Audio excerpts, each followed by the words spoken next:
വിമർശന, സ്വയം വിമർശന, അഭിപ്രായ ആവിഷ്കാര സ്വാതന്ത്ര്യം ജനാധിപത്യത്തിൻ്റെ ജീവവായുവാണ്. ആശയത്തെ ആശയം കൊണ്ട് നേരിടുന്നതിന് പകരം ആയുധം കൊണ്ട് നേരിടേണ്ടി വരുമ്പോൾ ഓർക്കുക, ജനാധിപത്യ സംവിധാനത്തിന്, ജനകീയ സംസ്കാരത്തിന് രോഗം ബാധിച്ചിരിക്കുന്നു. അഭിപ്രായ സ്വാതന്ത്ര്യമില്ലാതെ ഒരു ജനത ചുമ്മാ ജീവിച്ചുകൊണ്ടിരിക്കുമ്പോൾ ഉള്ളിൻ്റെ ഉള്ളിൽ നമ്മൾ ഓരോരുത്തരും അസഹിഷ്ണുതയെ വളമിട്ട് നട്ടുവളർത്തുമ്പോൾ ഫാസിസം അതിൻ്റെ വിജയപതാകയാണ് പാറിപ്പറപ്പിക്കുന്നത്. ഓരോ മനുഷ്യനും യഥാർത്ഥത്തിൽ സഞ്ചരിക്കുന്ന അറിവിലേക്കുള്ള പാത വിമർശനത്തിൻ്റേതും സ്വയം വിമർശനത്തിൻ്റേതുമാണ്. അത് വർഗസമരത്തിൻ്റെ പാത കൂടിയാണ്. കലാസാംസ്കാരിക സൈദ്ധാന്തിക മണ്ഡലത്തിലെ വർഗസമരത്തിൻ്റെ ഏകദാനമല്ലാത്ത പാതയുടെ പ്രാധാന്യം ആരും കുറച്ചു കാണരുത്. അതുകൊണ്ടാണ് മാവോയുടെ വാക്കുകൾക്ക് പ്രസക്തിയേറുന്നത്.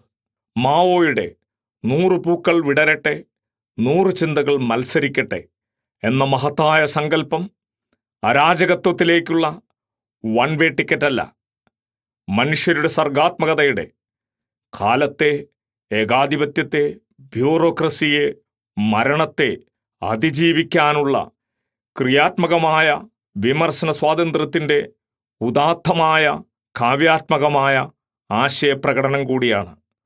ഉള്ളു തുറന്ന് ചിരിക്കുക, ആത്മാർത്ഥമായി ചിന്തിക്കുക, സത്യസന്ധമായി പ്രതികരിക്കുക. ആരെ ഭയക്കണം? ഭയം എന്ന വികാരം മനുഷ്യൻ്റെ അടിസ്ഥാന വികാരമായി മാറിയെങ്കിൽ അത് പ്രകൃതി ദുരന്തത്തെക്കാളും കാലഘട്ടത്തിൻ്റെ ദുരന്തമായി മാറിയിരിക്കുന്നു എന്നർത്ഥം.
കാക്കയും കൊക്കും തമ്മിൽ.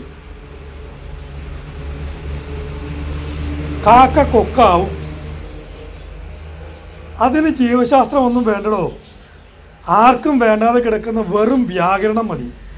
പ്രഥമാക്ഷരത്തിലെ ആകാരത്തെ ഒകാരമാക്കുക, ദ്വിതീയാക്ഷരത്തിലെ അകാരത്തെ സംവൃതോകാരമാക്കുക, ഇങ്ങനെ അപസ്വരത്തെ സ്വരമാക്കുക.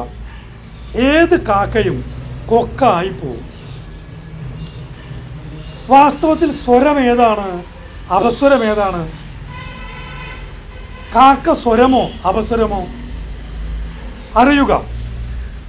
കാക്കയിലുണ്ട് ആദിമ സ്വരങ്ങൾ. കാക്കകളിലുണ്ട് കാമുകർ, വിരഹികൾ, ദിവാസ്വപ്നം കാണുന്നവർ. പ്രണയി കാക്കകൾ പാടിപ്പാടി അലയും.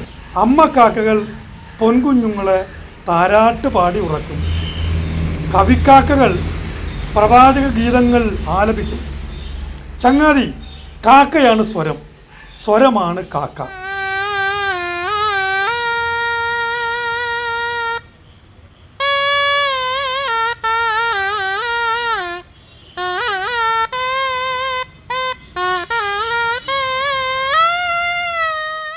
ഞാൻ നയനൻ, ഒരു ഓട്ടോ ഡ്രൈവറാണ്, ഒരു അനാഥൻ.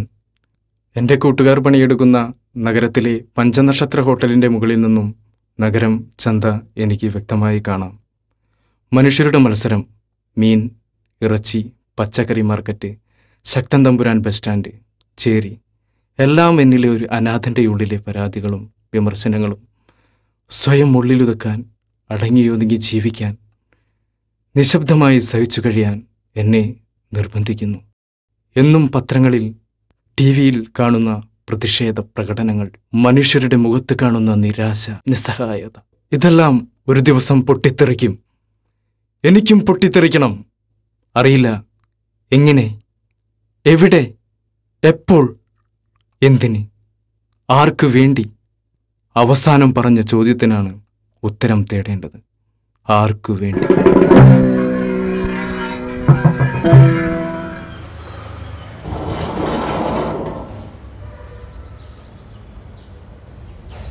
ചിത്രം വരയ്ക്കുക. ഒരു ലോക പ്രശസ്തനായ ചിത്രകാരനാവട്ടെ, അങ്ങനെ ആഗ്രഹമില്ലേ?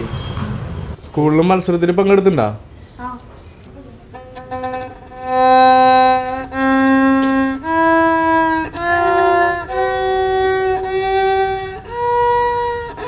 ചീഞ്ഞളിഞ്ഞ നഗരഗന്ധങ്ങൾ ശ്വസിച്ചു കഴിയുന്ന ഈ പാവം മനുഷ്യർക്കു വേണ്ടി, കപടമാന്യതയുടെ വിഴുപ്പ് ചുമക്കുന്നവർക്കെതിരെ, പകൽ മാന്യന്മാർക്കെതിരെ, ദൈവത്തിൻ്റെ സ്വന്തം നാടെന്ന് പറയുന്ന സംസ്ഥാനത്തിൻ്റെ സാംസ്കാരിക നഗരിയിൽ ഞാൻ നേരിൽ കാണുന്ന, അനുഭവിക്കുന്ന അനീതികൾക്കെതിരെ, അഴിമതികൾക്കെതിരെ എനിക്ക് ശബ്ദമുയർത്തണം. എൻ്റേതായ രീതിയിൽ. അതിനു ഞാൻ ഇനിയും മനസ്സിലാക്കേണ്ടതുണ്ട്. കാര്യവും കാരണവും അറിയേണ്ടതുണ്ട്. അറിയാത്തത് പഠിക്കേണ്ടതുണ്ട്. വാൽമീകിക്കും കാളിദാസിനും ഇടയിൽ ഒരു മനോഹരമായിട്ടുള്ള കവി സംസ്കൃതത്തിൽ വന്നു, അശ്വഘോഷൻ. അശ്വഘോഷൻ കാവ്യങ്ങൾ എഴുതി, ബുദ്ധചരിതം, സൗന്ദര്യനന്ദം, നാടകങ്ങളും രചിച്ചിട്ടുണ്ട്. പക്ഷെ അദ്ദേഹം ബൗദ്ധനായിരുന്നു. അശ്വഘോഷൻ്റെ കൃതികൾ ഇന്ത്യയിൽ കിട്ടാണ്ടായി. നേപ്പാളിൽ നിന്നും തിബത്തിൽ നിന്നൊക്കെയാണ് കൃതികൾ കണ്ടെത്തിയിട്ടുള്ളത്. ആ കൃതികളുടെ ചൈനീസ് തർജ്ജമയും ഒക്കെയാണ് വന്നിട്ടുള്ളത്. ആ തർജ്ജമകളിൽ നിന്ന് പിന്നെ റീകൺസ്ട്രക്ട് ചെയ്ത് എടുക്കേണ്ടി വന്നു സംസ്കൃതത്തിൽ. ഇങ്ങനെയുള്ള അശ്വഘോഷൻ്റെ ഒരു ഗതികളുണ്ടായി. അത് മതത്തിൻ്റെ, ബ്രാഹ്മണ ആധിപത്യത്തിൻ്റെ.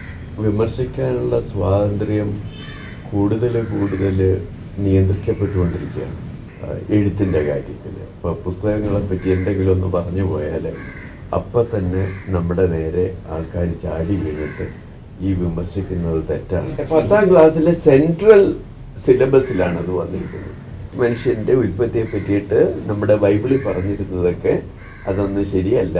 പിന്നീട് ശാസ്ത്രം വളർന്നപ്പോൾ ഇതൊക്കെ തെറ്റാണെന്ന് മനസ്സിലായി എന്നുള്ള ഒരു ഭാഗം അത് തുറന്ന മനസ്സോടെ അംഗീകരിക്കേണ്ടതല്ലേ. ഇത് അപ്പം തന്നെ അത് പാഠപുസ്തകത്തിൽ നിന്ന് മാറ്റണമെന്ന് പറഞ്ഞിട്ട് പ്രക്ഷോഭം ഉണ്ടാകുകയാണ്. ഭരണാധികാരികൾ രാഷ്ട്രീയ ലാഭത്തിന് വേണ്ടി അപ്പോൾ തന്നെ അവർ പറയുന്നത് ചെയ്തു കൊടുക്കാൻ തയ്യാറായിട്ടുള്ള. ഹിന്ദു മതം അങ്ങനെ ഒരു മതമില്ല എന്നൊക്കെയാണ് എല്ലാവരും പറയുക. ഹിന്ദു എന്നുള്ള വാക്ക് തന്നെ ഇന്ത്യൻ വാക്കല്ല. ഇന്ത്, സിന്ധു, പേഴ്സ്യൻസ് സാ ഒക്കെ ആയിട്ട് പറയും. അങ്ങനെയാണ് ഹിന്ദു വരുന്നത്. അതിൽ നിന്നാണ് ഹിന്ദു എന്നുള്ള വാക്ക്. ഇപ്പോൾ മാസം പോലും അങ്ങനെ ഉപയോഗിച്ചിട്ടുണ്ട്, ഹിന്ദുസ് ഉപയോഗിച്ചിട്ടുണ്ട്. പിന്നെയാണ് ഇപ്പോൾ ഈ ഹിന്ദുത്വ എന്നൊരു കൺസെപ്റ്റ് വന്നിട്ടുള്ളത്. ഇതൊക്കെ പിന്നീട് വരുന്നതാണ്, ഇപ്പോൾ അടുത്ത കാലത്ത് വന്നിട്ടുള്ളതാണ്. ഇവിടുത്തെ ഒരു ഫാസിസ്റ്റ് ശൈലിയാണ് ആ ഹിന്ദുത്വം.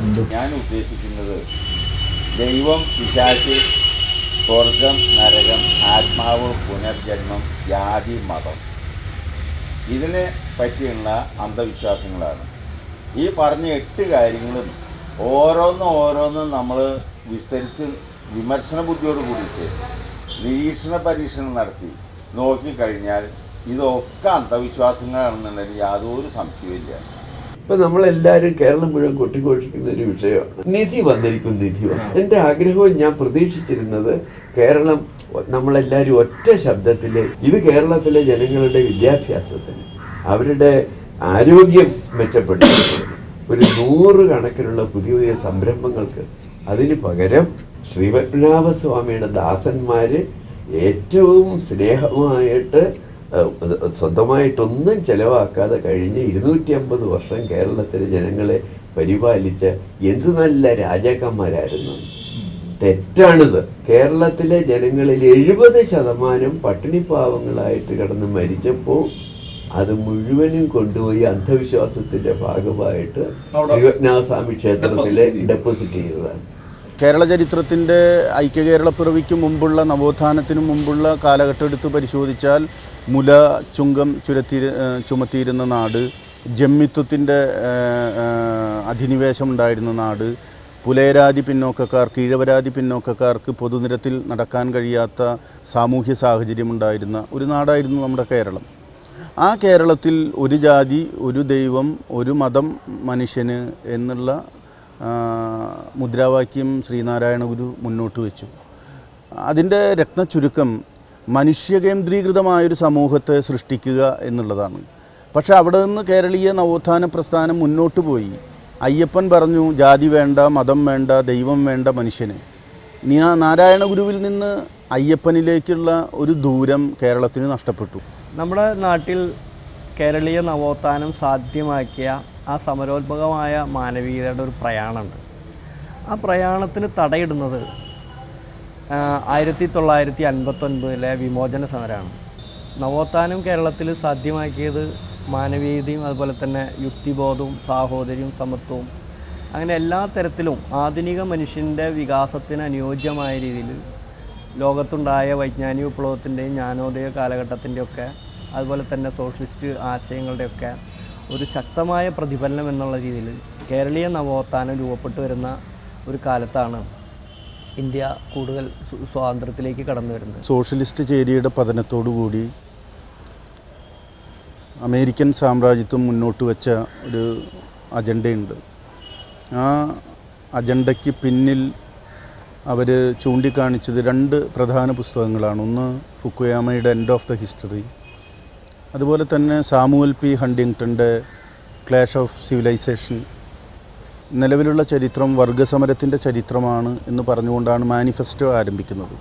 ഉൽപ്പാദനോപകരണങ്ങൾ സ്വന്തമായുള്ളവരും ആ ഉൽപ്പാദനോപകരണങ്ങൾ സ്വന്തമായി ഇല്ലാത്തവർ അതിലധ്വാനിച്ചുണ്ടാക്കുന്ന മിച്ച മൂലധനം അത് ലാഭമായി കൈയടക്കുന്നവരും തമ്മിലുള്ള വർഗസംഘർഷത്തിൻ്റെ ആകത്തുകയാണ് ഒരു ഇടതുപക്ഷ യുക്തിയിൽ ചരിത്രം എന്ന് വിവക്ഷിക്കുന്നത്. ഈ ചരിത്രം അവസാനിക്കുന്നു എന്ന് വെച്ചാൽ പിന്നെയുള്ളത് ലാഭത്തിൻ്റെ ഭാഗത്തുള്ള മുതലാളിത്തത്തിൻ്റെ ഭാഗത്തുള്ള ചരിത്രമാണ് അവശേഷിക്കുന്നതെന്നാണ് സാമുവൽ പി ഹണ്ടിങ്ടൺ പറഞ്ഞത്. ക്ലാഷ് ഓഫ് സിവിലൈസേഷൻ എന്നുള്ള അദ്ദേഹത്തിൻ്റെ വിഖ്യാതമായ പുസ്തകത്തിൽ പറഞ്ഞത്, ഇനി ചരിത്രത്തിൽ ഉള്ളവനുമില്ലാത്തവനും തമ്മിലുള്ള ഏറ്റുമുട്ടലുകൾ ഉണ്ടാവില്ല. സോഷ്യലിസം എന്നുള്ള ആശയത്തിൻ്റെ കാലം കഴിഞ്ഞിരിക്കുന്നു. ഇനിയുള്ളത് സംസ്കാരങ്ങളുടെ ഏറ്റുമുട്ടലാണ്. എന്ന് വെച്ചാൽ മതങ്ങൾക്ക് പ്രാധാന്യമുള്ള സംഘടനകളാണ് ഇനി സമൂഹത്തിൽ ഉണ്ടാകാൻ പോകുന്നത് എന്നാണ് അദ്ദേഹം പറഞ്ഞതിൻ്റെ രത്നച്ചുരുക്കം.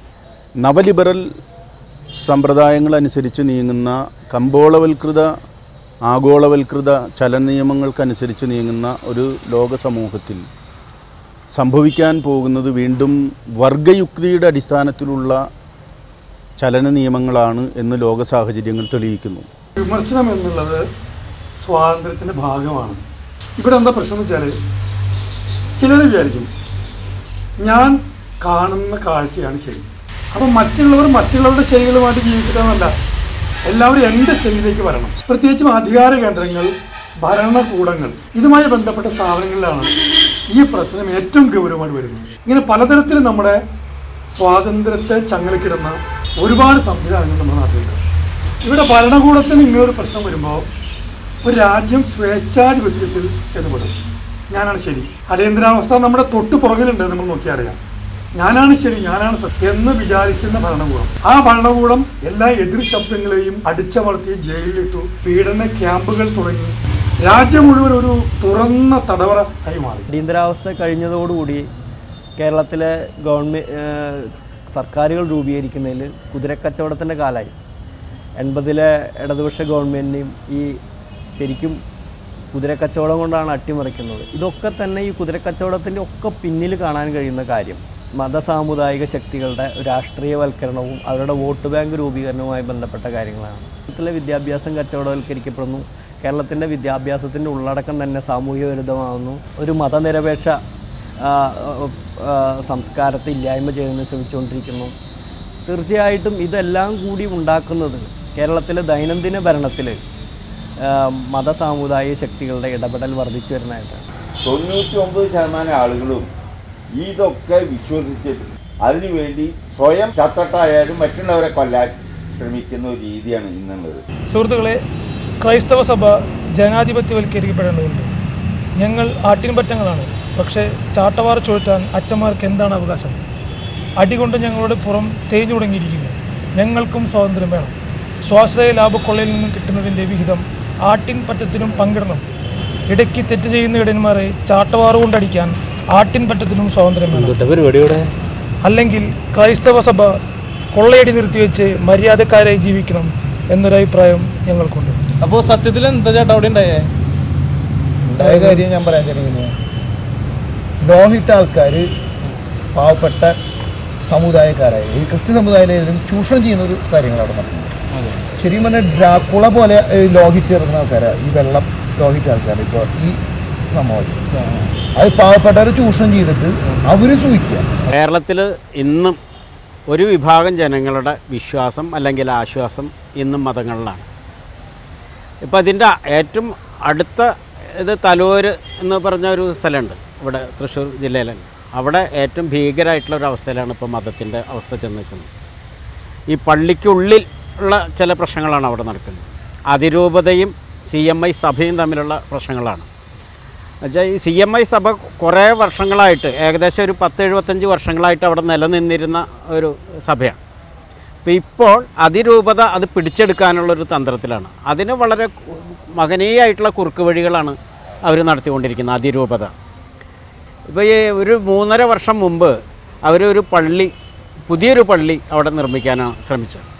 അപ്പോൾ അതിന് ഈ വിശ്വാസികൾ, ഈ CMI സഭയിലുള്ളവർ, ഈ ഇടവകയിലുള്ള എല്ലാ വിശ്വാസികളും ഒരു ചെറിയ പക്ഷം ഈ അതിരൂപതയ്ക്ക് അനുകൂലം ഉണ്ടെങ്കിലും ഭൂരിപക്ഷം ഈ പള്ളി വരുന്നതിനെതിരായിട്ടാണ്. പക്ഷെ അതോടൊപ്പം തന്നെ അവിടെ ഒരു ഹൈന്ദവ ദേവാലയം, ഈ പട്ടിക വിഭാഗക്കാരുടെ ഒരു ചെറിയ ക്ഷേത്രം നിലനിൽക്കുന്നുണ്ട്, കാവ് എന്ന് പറയുന്നത്. അതിൻ്റെ തൊട്ട് മുന്നിൽ ഏകദേശം ഒരു 40 മീറ്റർ മുന്നിലായിട്ടാണ് ഈ പള്ളി വരാൻ പോകുന്നത്. അതിന് അവിടുത്തെ പട്ടിക വിഭാഗം ജനങ്ങൾ മുഴുവൻ എതിർത്തു. അതിനെ കളക്ടറെ കണ്ടു, RDOനെ കണ്ടു, ഈ തഹസിൽദാരെ കണ്ടു. അവസാനം ഇവരൊക്കെ പറഞ്ഞിരുന്നത് അവിടെ പള്ളി വരില്ല എന്നാണ്. വീണ്ടും ആ തറപണിയൊക്കെ കഴിഞ്ഞ് വീണ്ടും അത് ഒരു പള്ളിയുടെ രൂപത്തിൽ വന്നപ്പോൾ ഈ വീണ്ടും ഈ പട്ടിക വിഭാഗക്കാർ കളക്ടറെ കണ്ടു. അപ്പോൾ പറഞ്ഞു അവിടെ ഒരു പ്രാർത്ഥനാലയമാണ് വരുന്നത്, ബാക്കി ഡേ കെയറാണ് എന്നാണ് പറഞ്ഞത്. വീണ്ടും അത് മറ്റേ ഉയർത്തി കഴിഞ്ഞു, അവസാനം പള്ളിയുടെ രൂപമായി. അപ്പോൾ വീണ്ടും അവർ ചെന്നിട്ട് കളക്ടറോട് പറഞ്ഞു. അങ്ങനെ കളക്ടർ വീണ്ടും രൂപതയുടെ ആൾക്കാരെ വിളിച്ചു, ബിഷപ്പിൻ്റെ 2 വൈദികരെ വിളിച്ചു, അവരോട് കാര്യങ്ങൾ ചർച്ച ചെയ്തു. അപ്പോഴാണ് അറിയുന്നത് പള്ളിയാണ് എന്നുള്ളത്. അപ്പോൾ കളക്ടറെ പോയി കണ്ടു ഈ പട്ടിക വിഭാഗക്കാർ. അപ്പോൾ കളക്ടർ പറഞ്ഞത് എന്തായാലും പള്ളി പണിത് കഴിഞ്ഞല്ലോ, അപ്പോൾ അതുകൊണ്ട് ഇനിയിപ്പോൾ അവർക്കൊരു സാങ്ഷൻ കൊടുക്കുക എന്നാണ്. അപ്പോൾ പറഞ്ഞു ഒരു 40 മീറ്റർ അകലെയാണ് ഈ ഹൈന്ദവ ദേവാലയം, ഈ പട്ടിക വിഭാഗക്കാരുടെ കാവ് നിലനിൽക്കുന്നത്. അത് വർഗീയ ലഹളി ഉണ്ടാവും, അത് വരാതിരിക്കാൻ വേണ്ടിയിട്ടാണ് നമ്മൾ മുൻകൂറായിട്ട് താങ്കളോട് കാര്യങ്ങൾ അവതരിപ്പിച്ചത്. ഇപ്പോൾ താങ്കളും ബിഷപ്പിൻ്റെ ഹൗസും ചേർന്നുള്ളൊരു കളി പോലെയാണ് തോന്നിയത് എന്ന് പറഞ്ഞു. അപ്പോൾ ഉടനെ കളക്ടർ പറഞ്ഞത് എന്തായാലും ഞങ്ങൾ മറ്റേ ഓർഡർ കൊടുക്കാൻ തീരുമാനിച്ചു, നിങ്ങളത് അംഗീകരിക്കുകയാണ് വേണ്ടത് എന്ന് പറഞ്ഞു. ഇതിനിടയിലാണ് CMI സഭ പ്രക്ഷോഭങ്ങളായിട്ട് രംഗത്ത് വന്നത്. ഇന്ന് അവിടെ ഭയങ്കര പ്രശ്നങ്ങൾ നടന്നുകൊണ്ടിരിക്കുക. CMI സഭയുടെ തന്നെ ഒരു ആചാര്യനായിട്ടുള്ള സ്വാമിയച്ഛൻ എന്ന് പറയുന്ന ഒരു മൈക്കേൽ എന്ന് പറയുന്ന പുരോഹിതൻ അവിടെ നിരാഹാരം കിടന്നു. അവസാനം ഈ ബിഷപ്പിൻ്റെ ആൾക്കാർ രംഗത്ത് വന്നു, അദ്ദേഹത്തെ അവിടെ നിന്ന് മാറ്റി. ഒരു 10-200ഓളം പോലീസുകാർ വന്ന് ആകെ ഭീകര അന്തരീക്ഷം ഉണ്ടായി. അവർ മറ്റേ ഈ സ്വാമിയച്ഛനെ ബിഷപ്പ് ഹൗസിലേക്ക് കൊണ്ടുപോയി അവിടെ ചർച്ചയ്ക്ക് വെച്ചു. ചർച്ചയിൽ ബിഷപ്പ് പങ്കെടുത്തില്ല. ഉടനെ മറ്റേ സഭാവിശ്വാസികൾ പ്രതിഷേധിച്ചു.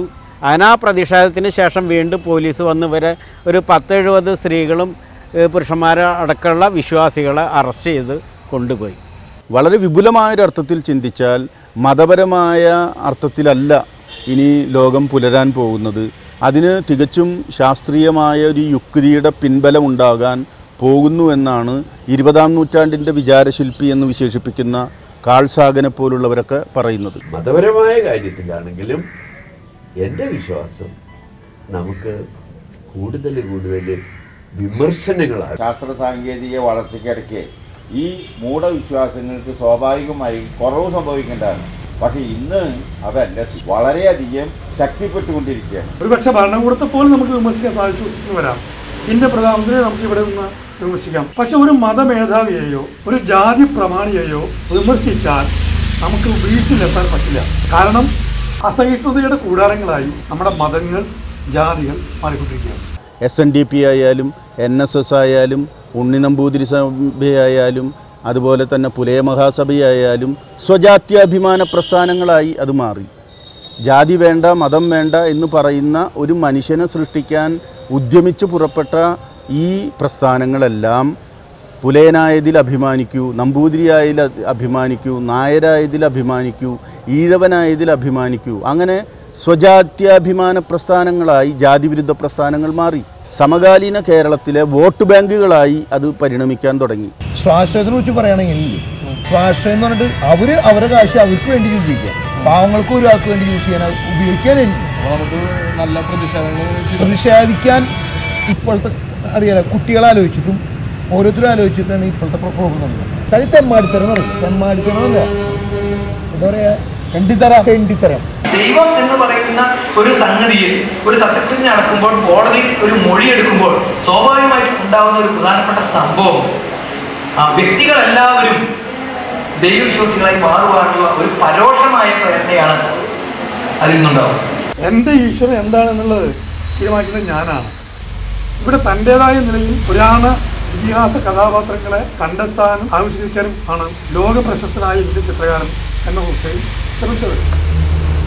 എന്നാൽ സംഭവിച്ചത് ആ മനുഷ്യന് സ്വന്തം നാട്ടിൽ ജീവിക്കാൻ വയ്യാതായി. അങ്ങനെ ഒരാൾ ജീവിക്കേണ്ടി വരൂ എന്നുള്ളത് സ്വതന്ത്ര ഇന്ത്യക്ക് അപമാനമാണ്. ഹുസൈൻ മാത്രമല്ല, തസ്ലീമ നസ്രീൻ മാത്രമല്ല, ഗലീലിയോ തൊട്ട് പേപ്പസിയുടെ കാലം മുതൽ സംഘടിത മതം, സ്ഥാപനവൽക്കരിക്കപ്പെട്ട മതം, അത് കൃത്യമായി മാർക്സിയൻ യുക്തിയിൽ പറയുകയാണെങ്കിൽ തലകീഴായ ഒരു ലോക ദർശനം മുന്നോട്ട് വയ്ക്കുന്ന ഒന്നാണ്. ഗൗതമ ബുദ്ധൻ്റെ ജീവിതം പോലെ ജീവിതം മുഴുവൻ ശരിയെ തേടിയുള്ള യാത്ര. ആ യാത്രയിൽ സത്യത്തിലും ശരിയിലും എത്തിച്ചേരാനുള്ള ഒരേ ഒരു മാർഗം മറ്റുള്ളവരെ വിമർശിക്കുക, സ്വയം വിമർശിക്കുക എന്നുള്ളതാണ്. വർണ്ണവെറിയന്മാർ കൊലവിളിക്കുമ്പോഴും ബെഞ്ചമിൻ മുളോയി ഇന്ത്യയോർക്കും, കറുത്ത കൈകൾ കരിങ്കല്ലുടയ്ക്കുമ്പോഴും വിത്തെറിയുന്ന കൈകൾക്കു നിന്നെ മറക്കാൻ കഴിയില്ല. അസ്തമിക്കാത്ത പകലുകൾ വെടിയുത്തു തരുമ്പോഴൊക്കെയും ഇന്ത്യയിൽ വന്നിട്ടു നീ പറഞ്ഞതെന്ത്? പടിഞ്ഞാറൻ കഴുകന്മാർ ഇന്ത്യക്ക് മുകളിൽ വട്ടമിട്ട് പറക്കുമ്പോഴൊക്കെയും നിന്റെ പിമ്പേ വരുന്നു ഞങ്ങൾ. എൻ്റെ നെഞ്ച് വെടിയുണ്ടകൾക്കു കൂടുകൂട്ടുന്നു, എൻ്റെ തലച്ചോറ് ഓസോൺ പാളി പോലെ ഇന്ത്യക്ക് മുകളിൽ നിൽക്കുന്നു.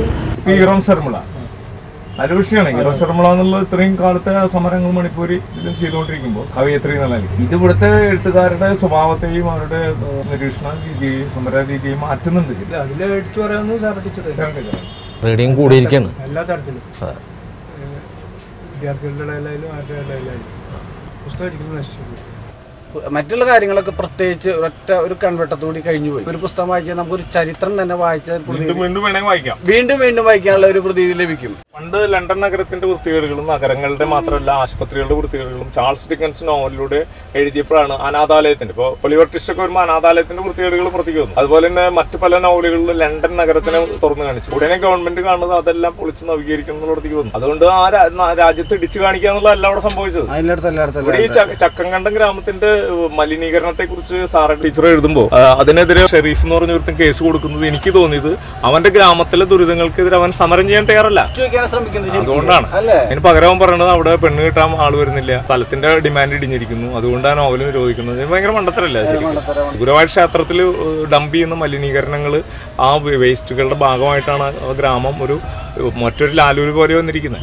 ശരിക്കും തുറന്നു കാണിക്കുന്നുണ്ട്. എന്ന് വെച്ചാൽ പഞ്ചായത്തിന്റെ നിലനിൽപ്പ് ഒരു ഭൂമിയുടെ വിലയിടയിലില്ല. അവിടുത്തെ ഗുണങ്ങളാണ് നമ്മൾ കാണേണ്ടത് അല്ലേ. ദോഷമുണ്ടെങ്കിൽ അത് പരിഹരിക്കും വേണം. ദോഷം പരിഹരിച്ചാലേ നാളെ തലമുറയ്ക്ക് ഗുണം ചെയ്യുള്ളൂ. മണിക്കൂർ ക്ലാസ് ഈ ഇവര് അരുണേന്ദ്രമായി വരുമ്പോ BJP-കാർ അതിനകത്ത് കയറിയിട്ട് ഗേറ്റിലുള്ള അവരെന്താ വെറുതെ ഗോബാക്ക് പറയുന്നല്ലോ, വേറെ ഇഷ്യൂസ് വല്ലതും പറയും. വിശുകാരൊക്കെ അവിടെ ഗേറ്റിൽ തന്നെ അത് ചെയ്ത് വിട്ടൂല അവരെ. സാധാരണ ഒരു ഓഡിയൻസിന്റെ ഇടയിൽ ഇരിക്കുന്നു. നമ്മുടെ ഇന്നത്തെ സ്ത്രീ സാഹിത്യം എന്ന് പറയുന്നത് അവരുടെ സ്വത്വത്തെ മനസ്സിലാക്കുകയും അത് നേരിടുന്ന പ്രശ്നങ്ങൾ മനസ്സിലാക്കുകയും എന്താണ്, എങ്ങനെ പ്രതികരിക്കണമെന്നും എങ്ങനെ പ്രതിരോധിക്കണമെന്നും ഒക്കെ അവർ ചിന്തിച്ചു കഴിഞ്ഞു. അതുവരെ നിലനിന്നിരുന്ന പുരുഷ സത്താത്മകമായൊരു അധികാരമുണ്ട്, അതാണ് വെല്ലുവിളി നേരിടുന്നത്. അതിനെ വിട്ടുകൊടുക്കാൻ ഈ പരമ്പരാവാദികളായ പുരുഷ സത്തയ്ക്ക് താല്പര്യമില്ല. സർഗാത്മകമായ ഒരു പ്രതികാരമല്ല നടക്കുന്നത്, ഇങ്ങനെയുള്ള മോശപ്പെട്ട രീതിയിലുള്ള വയലൻസും മറ്റുമൊക്കെ നടക്കാറുണ്ട്. ഇവിടെ സാഹിത്യകാരന്മാരൊക്കെ വേണമെങ്കിൽ എൻ്റെ കൃതി സിനിമയാക്കുമെന്ന് വെച്ചാൽ അത് കൊടുക്കില്ല എന്നല്ലേ പറഞ്ഞു. അവരെ കൃതി സിനിമയാക്കാൻ കൊടുക്കുന്നില്ല എന്ന് പറഞ്ഞു. എൻ്റെ കൃതി അവർക്കുള്ളതല്ലാന്ന് പറയും. അതിന് വ്യക്തതയുണ്ട്, നല്ല നിലപാടുണ്ട്. കഥകളുടെ പേരമ്മ കൈവിരൽ ചൂണ്ടി വിരൽ പാട്ടു പാടാൻ തുടങ്ങി. ഓരോ വിരലിലും തൊട്ട് തൊട്ട് ഓരോ പഴഞ്ചൊല്ലു പൂത്തു നിന്നു. ഇട്ടിരിക്കാനൊരു പൊന്നും തടുക്കുമായി അരികത്തു വന്നു നല്ല കാലം.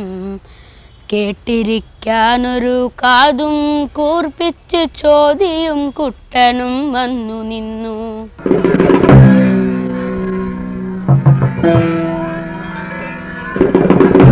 ജുഡീഷ്യറിയും എക്സിക്യൂട്ടീവും ലെജിസ്ലേച്ചറും പോലെ തന്നെ മാധ്യമത്തെ നാലാം തൂണായിട്ട് നമ്മുടെ ഭരണഘടനാ ശില്പികൾ മുഴുവൻ കണ്ടിട്ടുണ്ട്. ഇന്ന് ജനാധിപത്യത്തിന് ഒരു അഞ്ചാം തൂണ് വേണം എന്നുള്ളൊരു അഭിപ്രായവും വളർന്നു വരിക സാഹിത്യകാരന്മാരുടെയൊക്കെ. പക്ഷെ അത് ഔദ്യോഗികമായിട്ട് തന്നെ ഒരു അംഗീകാരം കിട്ടിയിട്ടില്ല. ഈ അഞ്ചാം തൂണ് വേണം എന്നുള്ളൊരു പ്രധാന കാരണം നമ്മുടെ ജനാധിപത്യത്തെ ഊട്ടിയുറപ്പിക്കേണ്ട 3 തൂണുകൾക്ക് ഇന്ന് ബലക്ഷയം സംഭവിച്ചു എന്നുള്ളതാണ്. മാധ്യമങ്ങൾ അതിൽ നിന്ന് ഒഴിഞ്ഞു മാറാൻ പറ്റില്ല. പക്ഷേ ജുഡീഷ്യറിക്ക് നേരെ, എക്സിക്യൂട്ടീവിനൊക്കെ നേരെ നിരവധി ആരോപണങ്ങൾ, അഴിമതിയായിട്ട് ബന്ധപ്പെട്ട നിരവധി ആരോപണങ്ങൾ.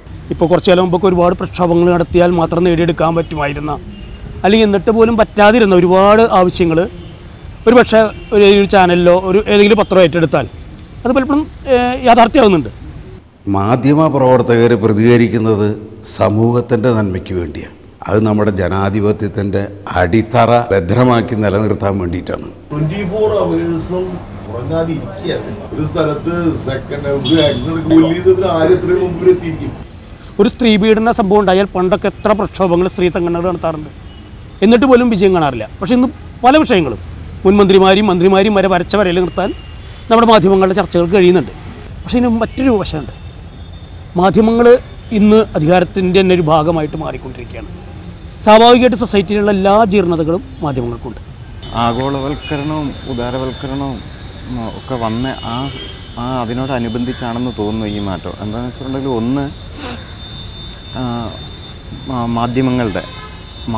മാധ്യമങ്ങൾക്ക് പറയാനുള്ള, അല്ലെങ്കിൽ മാധ്യമപ്രവർത്തകർക്ക് സത്യം പറയാവുന്ന എല്ലാ സാധ്യതയും അടച്ചു കളഞ്ഞ് ഇപ്പോൾ ഷാജഹാനൊക്കെ സംഭവിച്ചത് എന്ന് പറഞ്ഞ മാതിരി ഒന്നുകിൽ അവരെ അടിച്ചമർത്തുക, മറ്റൊരു രീതിയിൽ പറഞ്ഞിട്ടുണ്ടെങ്കിൽ അവരെ വിലയ്ക്ക് വാങ്ങുക. സമൂഹത്തിൽ പത്രത്തിൻ്റെ സ്വാധീനം വളരെ പെട്ടെന്ന് തന്നെ എല്ലാ വിഭാഗങ്ങൾക്കും ബോധ്യപ്പെടുകയാണ്. അതിൻ്റെ ഭാഗമായിട്ട് ഇവിടുത്തെ വൻകിട കുത്തകകൾ, മതസംഘടനകൾ, രാഷ്ട്രീയ പ്രസ്ഥാനങ്ങൾ ഒക്കെ തന്നെ പത്രങ്ങൾ ആരംഭിച്ചു. പിന്നീട് അവർ വളരെ പെട്ടെന്ന് തന്നെ അവരൊക്കെ ചാനലുകൾ ആരംഭിച്ചു.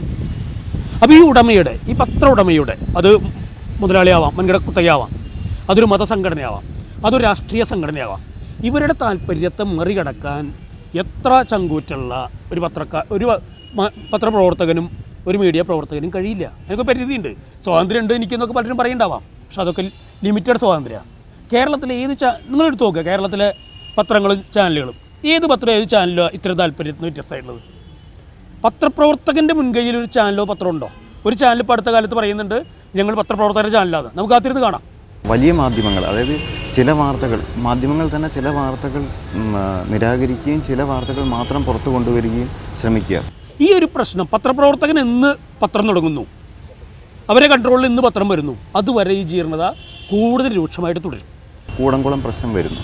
ആ കൂടംകുളം പ്രശ്നം മാധ്യമങ്ങൾക്ക് എത്രമാത്രം ആഘോഷിക്കാൻ പറ്റുന്നതാണ് എന്ന് നോക്കിക്കൊണ്ടേ മാധ്യമങ്ങൾക്ക് അതിടാൻ പറ്റുള്ളൂ. കാരണം വെച്ചാൽ അവരുടെ നിലനിൽപ്പിൻ്റെ, എന്നുവെച്ചാൽ ഇന്ന് നമുക്കെല്ലാം ഉൽപ്പന്നമാണ്, അല്ലെങ്കിൽ ഉപഭോക്താവാണ് ജനം, ഉൽപ്പന്നമാണ് നമ്മൾ കൊടുക്കുന്നത് എന്നുള്ള രീതിയിലേക്ക് വാണിജ്യവൽക്കരണത്തിൻ്റെ ഭാഗമായിട്ട് വാർത്തകൾ പോലും ഉൽപ്പന്നമായി മാറിക്കൊണ്ടിരിക്കുന്നു. നമ്മുടെ സുപ്രീം കോടതിയുടെ ഉന്നത പദവിയിൽ നിന്ന് റിട്ടയർ ചെയ്ത വ്യക്തികൾക്കെതിരെ പോലും സംശയാസ്പദമായ ആരോപണങ്ങൾ അങ്ങോട്ട് ഉയർന്നൊരു കാലഘട്ടം. മാധ്യമത്തിൻ്റെ നേരെ ഇപ്പോൾ പെയ്ഡ് ന്യൂസിന് വിവാദവും പലതും ഉണ്ടായിട്ടുണ്ടെങ്കിൽ പോലും മാധ്യമങ്ങളാണ് ശരിക്ക് ജനാധിപത്യത്തിന് വേണ്ടി ഏറ്റവും കൂടുതൽ ശക്തമുണ്ട്. നമുക്കറിയാം ഇപ്പം 2G സ്പെക്ട്രം അഴിമതി ഇത് പുറത്തു കൊണ്ടുവന്നത് മലയാളിയായ യുവ പത്രപ്രവർത്തകൻ ഗോപികൃഷ്ണനാണ്. ഭീകരാക്രമണം, പ്രശ്നങ്ങൾ, കാര്യങ്ങൾ. അപ്പം അങ്ങനെയുള്ള ഒരു പവഞ്ഞുകൊണ്ടിരിക്കുന്ന സ്ഫോടകാത്മകമായിട്ടുള്ള ഒരു അന്തരീക്ഷത്തിൽ അവിടെയും പത്രപ്രവർത്തകൻ തന്നെ പ്രതികരിക്കണം. എന്താ സംഭവം ഉണ്ടായെന്ന് അന്വേഷിക്കണം അവനുണ്ട്. ആദ്യം മീഡിയ ആരെത്തുന്നു എന്നുള്ളൊരു കോമ്പറ്റീഷൻ അവിടെ ഉണ്ട്. അത് വേറെ വശം. പക്ഷെ നമ്മൾ ആ വശം കൂടി നോക്കാണ്ട് ഈ പ്രശ്നത്തിലേക്ക് എത്തുന്നുണ്ട്. അതാണ് അവർക്കെതിരെയുള്ള അറ്റാക്ക് വരാനുള്ള. മറ്റുള്ള പ്രതിഷേധങ്ങളൊക്കെ ഉയർന്നു വരുമ്പോഴും മാധ്യമപ്രവർത്തകർക്ക് നേരെയുള്ള അക്രമത്തിന് പ്രതിഷേധം പോലും ഉയർന്നു വരാത്ത തരത്തിലാണ് നമ്മുടെ ഭരണകൂടങ്ങൾ അല്ലെങ്കിൽ രാഷ്ട്രീയ പ്രസ്ഥാനങ്ങൾ, മതസംഘടനകളെല്ലാം ഈ പത്രപ്രവർത്തകരോട് പെരുമാറുന്നത് അല്ലെങ്കിൽ പത്രപ്രവർത്തകരുടെ ശബ്ദത്തെ ഇല്ലാതാക്കാൻ ശ്രമിക്കുന്നു. സാമുദായിക നേതാക്കന്മാർക്ക് അതിൽ വലിയൊരു കടപ്പാടുണ്ട്. അവരും ഈ പറഞ്ഞ മാതിരിയുള്ള പത്രപ്രവർത്തകരുടെയൊക്കെ സ്വാതന്ത്ര്യം നിലനിർത്താൻ വേണ്ടി അവർക്ക് സംരക്ഷണം നൽകണം, പൂർണ്ണമായിട്ട് സംരക്ഷണം നൽകണം. അവർ മറ്റുള്ളവരെ പ്രേരിപ്പിക്കുകയും ചെയ്യണം. ഇപ്പൊ നമ്മൾ മീഡിയനെ സൈലന്റ് ആക്കുന്നത് ഭരണകൂടം അല്ല. ശരിക്കും ഭരണകൂടത്തിന്റെ സപ്പോർട്ടിൽ അറിഞ്ഞോ അറിയാതെയോ ഒരു സൈലന്റ് എമർജൻസി മൂഡിലേക്ക് കാര്യങ്ങൾ പോകുന്ന രീതിയിൽ ഭയപ്പെടുത്തുന്നുണ്ടോ? LDF ഭരിച്ച സമയത്തും UDF ഭരണം തുടങ്ങിയ സമയങ്ങളിൽ റീസെന്റ് ആയിട്ടുള്ള പല കാര്യങ്ങൾ എടുക്കേണ്ട ഒരു നല്ല സപ്പോർട്ട് തന്നെയാണ് ഗവൺമെന്റ് സൈഡിൽ നിന്ന്. അതുപോലെ കാർഗിൽ യുദ്ധത്തടവുകാർക്ക് വേണ്ടി അവരുടെ ആശ്രിതർക്ക് വേണ്ടി നിർമ്മിച്ച മുംബൈയിൽ ആദർശ ഫ്ലാറ്റ്, അതിലെ വിവാദം പുറത്തു കൊണ്ടുവന്ന് ജോസഫ് എന്ന് പറഞ്ഞ മറ്റൊരു മലയാളി പത്രപ്രവർത്തകനാണ്. നമ്മുടെ രാജ്യത്തെ പിടിച്ചു കുലുക്കിയ അഴിമതി ആരോപണങ്ങൾ പാർലമെന്റിലൊക്കെ ഇപ്പം JPC കമ്മിറ്റിയൊക്കെ അന്വേഷിക്കുന്നുണ്ടെങ്കിലും അതിന് തുടക്കം കുറിച്ചത് ഈ രാജ്യത്തെ മാധ്യമ പ്രവർത്തകരാണ്.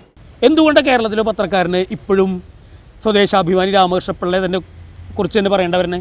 ഒരു നൂറ്റാണ്ട് കഴിഞ്ഞു, വേറെ ആളെ ഉയർത്തി കാണിക്കില്ല. എന്തുകൊണ്ട് സംഭവിക്കുന്നു? ഈ ഒരു വിഷയമാണ് നമ്മൾ ഈ കാലഘട്ടത്തിൽ പത്രങ്ങൾ, മാധ്യമ പ്രവർത്തകർ ചെയ്യുന്നത് കൂടി നമ്മൾ പരിശോധിക്കേണ്ടതുണ്ട് എന്നുള്ളതാണ് എൻ്റെ അഭിപ്രായം. അവിടെയാണ് വാസ്തവത്തിൽ ഒരു ഫിഫ്ത്ത് എസ്റ്റേറ്റ്, ഒരു അഞ്ചാം തൂണ് ജനങ്ങളുടെ ഭാഗത്തുനിന്ന് ഒരു അഞ്ചാം തൂണ് ഉയർന്നു വരേണ്ട കാലഘട്ടം അതിക്രമിച്ച് കഴിഞ്ഞിട്ടുണ്ട്. ഈ നേരത്തെ ഞാൻ പറഞ്ഞു, പത്രങ്ങൾ ഒരുപാട് വിഷയങ്ങൾ കൊണ്ടുവരുന്നുണ്ട്, മീഡിയ മാധ്യമ ചാനൽ കൊണ്ടുവരുന്നുണ്ട്. പരസ്പരം കോമ്പറ്റീഷനിൽ കുറേ ഗുണമുണ്ടാവുന്നുണ്ട്. പക്ഷേ വളരെ ഉത്തരവാദിത്തമില്ലായ്മ മറുവശത്ത് അവർ കാണിക്കുന്നുണ്ട്. നമുക്കറിയാം, നാളെ പെരുമ്പാവൂർ ഒരു ബസ്സിൽ നിന്ന് ഒരാളെ തല്ലിക്കൊന്ന കേസ് അന്ന് രാത്രി ചാനലുകൾ പിറ്റേന്ന് പത്രങ്ങൾ റിപ്പോർട്ട് ചെയ്തത് പോക്കറ്റ് അടിക്കാരനെ കൊന്നു എന്നാണ്, തല്ലിക്കൊന്നു. അതിനെ പിറ്റേ ദിവസമാണ് പറയുന്നത് പോക്കറ്റ് അടിക്കാരനായിരുന്നില്ല എന്ന്. ഒരു മിനിമം സൊസൈറ്റിയോടൊരു ഉത്തരവാദിത്തമുള്ളൊരു പത്രക്കാരനൊരു വിഷ്വൽ മീഡിയ പ്രവർത്തകന് ചെയ്യാൻ പാടും. ഈ പത്രസ്വാതന്ത്ര്യം എന്ന് പറഞ്ഞാൽ ഞാൻ മനസ്സിലാക്കുന്നത് രണ്ട് തരത്തിലാണ്. ഒന്ന്, മുന്നണി മാറുന്നതനുസരിച്ച് പത്രസ്വാതന്ത്ര്യത്തിന് അഭിപ്രായ വ്യത്യാസങ്ങൾ ഉണ്ടാകുന്നു എന്നുള്ളതാണ്. ഉദാഹരണം പറഞ്ഞാൽ, ഒരു മുന്നണിയുടെ മാറ്റം വരുമ്പോൾ പത്ര മുതലാളി മാറിയാൽ സ്വാഭാവികമായിട്ടും പത്രത്തിൻ്റെ അഭിപ്രായങ്ങൾ മാറുന്നു. അവിടെ സത്യം ബലികഴിക്കപ്പെടുന്നു എന്നുള്ളൊരു അഭിപ്രായം എനിക്കുണ്ട്. അവിടെ വരുന്നത് സത്യമാണോ സ്വാതന്ത്ര്യമാണോ വലുത് എന്നുള്ളൊരു ചോദ്യം എനിക്ക് ചോദിക്കാനുണ്ട്. ഒരു പത്രത്തിൻ്റെ മുതലാളി മറ്റൊരു പാർട്ടിയിലേക്ക് മാറുകയാണെങ്കിൽ അവിടെ ആ നിന്നിരുന്ന മുന്നണിയുടെ നിലവിലുണ്ടായിരുന്ന ഘടകകക്ഷിക്കെതിരെ നിരന്തരം ലേഖനങ്ങൾ എഴുതുകയും അതുവരെ എതിർത്തിരുന്ന വ്യവസ്ഥയ്ക്കെതിരെ നിരന്തരമായിട്ട് പുകഴ്ത്തപ്പെടുകയും ചെയ്യുന്ന ഒരു പത്രമുതലാളി ഇതുവരെ എതിർത്തിരുന്നതായിരുന്നു ശരി, പത്രമുതലാളി ഇപ്പോൾ സ്നേഹിക്കുന്നതായിരുന്നു ശരി എന്നുള്ളതാണ് ഞാൻ വിശ്വസിക്കുന്നത്. സത്യമാണ് ശരി എന്നുള്ളതാണ്. പക്ഷെ മുതലാളി പറയുന്നത് ശമ്പളം കൊടുക്കുന്ന മുതലാളിക്ക് വേണ്ടി പേനയുണ്ടുന്ന വിഭാഗം തീരുമാനിക്കുന്നത് ശമ്പളത്തിന് വേണ്ടി 25,000 30,000 ശമ്പളം കിട്ടുന്ന അവർക്ക് വേണ്ടി എപ്പോൾ വേണമെങ്കിലും പേന ഉണ്ടാവും. വിമോചന സമരമൊക്കെ വരുമ്പോൾ 59 അന്നത്തെ പത്രപ്രവർത്തനത്തിൻ്റെ ശൈലി ഇതായിരിക്കുമല്ലോ ഒരു പൊതുശൈലിയായിട്ട് വളർന്നു വരിക. ആൻറ്റി കമ്മ്യൂണിസ്റ്റ് എന്ന് മാത്രമല്ല, എന്തും ഏതും എഴുതാം. കമ്മ്യൂണിസ്റ്റ് പ്രസ്ഥാനത്തിനെതിരായിട്ടാണെങ്കിൽ നിങ്ങൾക്ക് എന്തും പറയാം. എങ്ങനെയെങ്കിലും ഇതൊന്ന് പൊളിച്ചെടുക്കണം, ഉണ്ടായിരിക്കണം. വിമോചന സമരത്തിന് CIAയുടെ ഒത്താശ ഉണ്ടായിരുന്നു എന്നുള്ളത് വളരെ പ്രസിദ്ധമാണ്.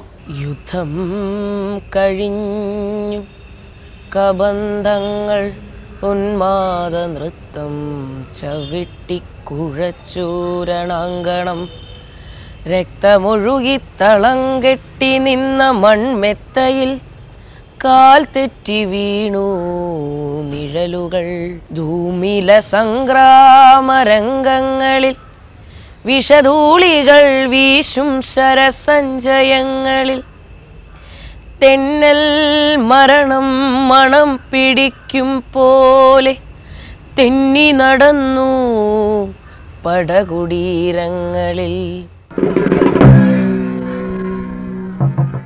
കേരള സംഗീത നാടക അക്കാദമി കോമ്പൗണ്ടിൽ ഞാൻ ആദ്യമായാണ് കാലുകുത്തുന്നത്.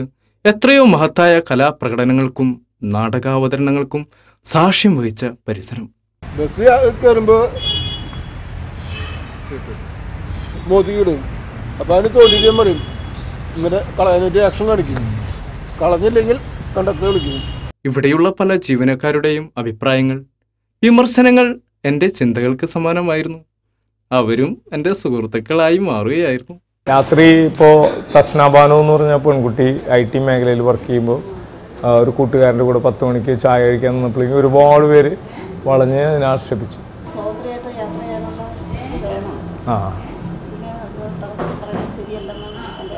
മറ്റൊരാളുടെ ഫ്രീഡത്തിലേക്ക് വെറുതെ ആവശ്യമില്ലാതെ, അല്ലെങ്കിൽ എല്ലാ ഡീറ്റെയിൽസും മനസ്സിലാക്കിയിട്ട് വേണം ട്രസ്പാസ് ചെയ്യാൻ. പ്രണയവിവാഹമാണോ കൂടുതൽ ജീവിതത്തിൽ സക്സസ് ആവുക, അത് അറേഞ്ച്ഡ് മാരേജ് ആണോ സക്സസ് ആവുക? ഇപ്പോൾ നമ്മൾ വീട്ടിൽ ഫുഡ് വയ്ക്കാന്ന് വിചാരിക്കാം, അത് നമ്മളിപ്പോൾ ഗ്യാസിലാണ് വെക്കണമെന്ന് വിചാരിക്കാം. 2 സെക്കൻഡ് നമ്മൾ വൈകി ഇപ്പോൾ നമ്മളിപ്പോൾ TV കാണാം, അങ്ങനെയാണെന്നുണ്ടെങ്കിൽ ഒരു പക്ഷെ അത് കരിഞ്ഞു പോകാം.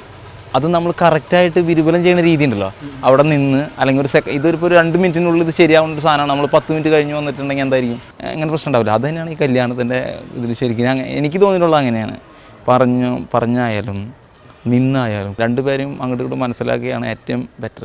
പോകുന്ന കാര്യം വേറെയാണ്, പക്ഷേ കാണുന്നവര് പല രീതി അത് വേറെ ചീത്തായ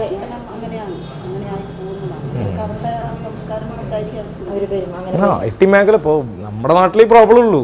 ഇന്റർനാഷണൽ ലെവലിൽ നോക്കി കഴിഞ്ഞാൽ ഇതൊന്നുമില്ല, ഒരു വിഷയമല്ല അത്.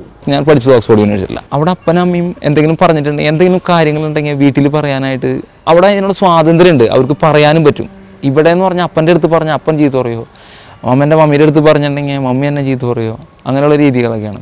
നെയ്ത്തുകാരനിലൂടെ മികച്ച നടനുള്ള ദേശീയ അവാർഡ് ലഭിച്ച മുരളി എന്ന ഈ മഹാനടനോട് എനിക്ക് വലിയ ബഹുമാനമായിരുന്നു. കച്ചവട സിനിമാ ഭ്രമങ്ങൾക്കെതിരെ മുഖം നോക്കാതെ വിമർശിച്ച നല്ല രാഷ്ട്രീയ ബോധമുള്ള കലാകാരൻ. പണ്ട് ഭരത് P. ആന്റണി അങ്ങനെ കച്ചവട സിനിമാ ലോകത്തിനെതിരെ ആഞ്ഞടിച്ചതായി കേട്ടിട്ടുണ്ട്. ആ വകുപ്പിൽ പെടുത്താവുന്ന ധീരനായ നിഷേധിയായിരുന്നു മുരളി എന്ന ഈ മഹാനടൻ. ഇന്നത്തെ ഓണാഘോഷത്തിന്റെ യാന്ത്രികതയെക്കുറിച്ചായിരുന്നു ഒരു സുഹൃത്ത് സംസാരിച്ചത്. കഴിഞ്ഞ കാലത്തിന്റെ മധുരമായ ഓർമ്മകൾ. വെള്ളിമാൻ തുള്ളി വന്നു, കുന്നത്തൊരു മാവു പൂത്തു, ഉണ്ണി തിരിയാത്ത കണ്ണി മാങ്ങ കണ്ണൻ ചിരട്ടയിലുപ്പിലിട്ടു, കോലോത്തും പഠിക്കലും കൊണ്ടു ചെന്നു. ഇപ്പോൾ നിങ്ങളുടെ യൂണിഫോം ഒക്കെ മാറിയില്ലേ? ഇത് മാറിയപ്പോൾ നിങ്ങൾക്ക് നിങ്ങളുടെ ഒരു അഭിപ്രായം, വൈറ്റ് ആയതുകൊണ്ട് എന്തെങ്കിലും ഒരു ബുദ്ധിമുട്ടൊന്നുമില്ല? നല്ലതല്ലേ? ബുദ്ധിമുട്ടുണ്ട് അതെപ്പോഴും എടുക്കാവല്ലേ? കസ്റ്റമേഴ്സ് പറയുന്നത് ഇതാണ് നല്ലത്. ഒഴിഞ്ഞ കാലത്തിൻ ഇലകൾ കൂട്ടി ഞാൻ അടുപ്പെരിക്കുമ്പോൾ തകർന്ന തൊണ്ടയാൽ പകർന്നു നീ തന്ന കടും തുടിപ്പാട്ടും തിളച്ചു പൊങ്ങുന്നു. കരുണ തേടിയ കലഹമേ നിന്റെ കരങ്ങളിൽ വീണു, ഇരുമ്പു ചങ്ങല മുറിവുകൾ നീറി ഇരുൾ കനക്കുമ്പോൾ നഖങ്ങളോരോന്നായി പിഴുതെറിഞ്ഞവർ. പൊരുതാനായില്ല പൊരുളറിഞ്ഞിട്ടും കുതറാനാകുമോ ഇനിയൊരിക്കലും, നിറങ്ങളങ്ങനെ മറഞ്ഞു പോകുന്നു, പുഴുക്കളാകാശം തുളച്ചു തുള്ളുന്നു. എൻ്റെ സുഹൃത്തുക്കൾ ഇന്ന് നഗരത്തിൽ ഒരു ചർച്ച സംഘടിപ്പിച്ചിട്ടുണ്ട്. വിഷയം 100 പൂക്കൾ 100 ചിന്തകൾ. വെറും ബുദ്ധിജീവി ചർച്ചയെന്ന് ഞാൻ പരിഹസിച്ചു. ഈ നഗരത്തിലെ കുറേ എഴുത്തുകാരും സാംസ്കാരിക നായകന്മാരും പത്രപ്രവർത്തകരും നാടകപ്രവർത്തകരും പങ്കെടുക്കും. വല്ല കാര്യമുണ്ടോ? അവർ ചർച്ച ചെയ്യും. ഇവിടെ ഈ തുറന്ന ചന്തയിൽ മനുഷ്യർ തമ്മിൽ പലതും കൊടുത്തും വാങ്ങും. അത് ജീവിതം. നിലനിൽപ്പിനായുള്ള സമരം. ഇവിടെ സിദ്ധാന്തങ്ങളില്ല, ആഹാരത്തിനായുള്ള അധ്വാനം മാത്രം. പരസ്പരം മത്സരിക്കുന്ന ഈ മനുഷ്യർ തമ്മിൽ ശത്രുതയില്ല. അവർ പരസ്പരം ആയുധമെടുത്ത് പോരാടുന്നില്ല. അവർ തൊട്ടുരുമി കച്ചവടം ചെയ്യുമ്പോഴും ചേർച്ചയുണ്ട്. ഈ സാംസ്കാരിക നായകന്മാർ ഒന്നും മിണ്ടിയാൽ പ്രശ്നം, തുമ്മിയാലും പ്രശ്നം. ഒരെഴുത്തുകാരനെ മറ്റൊരെഴുത്തുകാരൻ വിമർശിച്ചാൽ പ്രശ്നം. ഒപ്പുശേഖരണായി, ഒറ്റപ്പെടുത്തലായി. ജനാധിപത്യത്തിന്റെ യഥാർത്ഥ വേരുകൾ ഈ ചന്തയിൽ ആഴത്തിൽ ഓടിയിരിക്കുന്നുവെന്ന സത്യം ആര് കാണാൻ? പെൺകാക്ക മാതൃത്വ മാതൃകയാണ്. ഏത് മുട്ടയും എൻ്റേത്, ഏത് കുഞ്ഞും എൻ കുഞ്ഞ് പൊൻകുഞ്ഞ്. അമ്മയുടെ സ്വരം ഈശ്വരൻ്റെ സ്വരമായി മാറുന്നു. ആൺകാക്കകൾ പിതൃസ്വരൂപങ്ങളാണ്. കോടാനുകോടി ജന്മങ്ങളുടെ വേവും നോവും നിലവുമുണ്ട് ആ കൂർത്ത കണ്ണുകളിൽ. ചെരിഞ്ഞ മനുഷ്യർ, ചെരിഞ്ഞ മരങ്ങൾ, ചെരിഞ്ഞ കുന്നുകൾ, ചെരിഞ്ഞു പോകുന്ന ഈ ലോകത്തെ നോക്കി നോക്കിയാണ് കാക്ക കാഴ്ച ചെരിഞ്ഞു പോയത്. ചെരിഞ്ഞ ലോകത്ത് ചെരിഞ്ഞ കാഴ്ചയാണ് നേർക്കാഴ്ച. കൊക്കിൻ്റെ കഥ പറയണോ? തിന്നാനുള്ള അവയവം തന്നെ പേരായി, തീറ്റ തന്നെ കർമ്മമായി, തിന്നൊടുക്കാനും തിന്നൊടുങ്ങാനും മാത്രമായി ഒരു ജന്മം. അഴകും അന്നവും ആർത്തി, സ്വന്തം ഉടലിന് വേണ്ടി മാത്രം ജീവിതം. കാക്കയുടെ കാര്യമോ കർമ്മം, ലോകപാലനം, ജന്മാന്തരങ്ങളിലെ പാലം, സംഘജീവിതത്തിൻ്റെ ആരവം. കാക്കയ്ക്ക് കൊക്കാവേണ്ട കാര്യമെന്ത്? ചീത്തയില്ലാ ലോകത്തിനും ചീത്തയല്ലാ ലോകത്തിനും വേണ്ടി കാക്ക സ്വന്തം കൊക്ക് കൂർപ്പിക്കുന്നു. എന്നിട്ടെന്താണ്? എത്ര കൊത്തിപ്പെറുക്കിയിട്ടും വെടിപ്പാവാത്ത മുടിഞ്ഞൊരു ലോകം.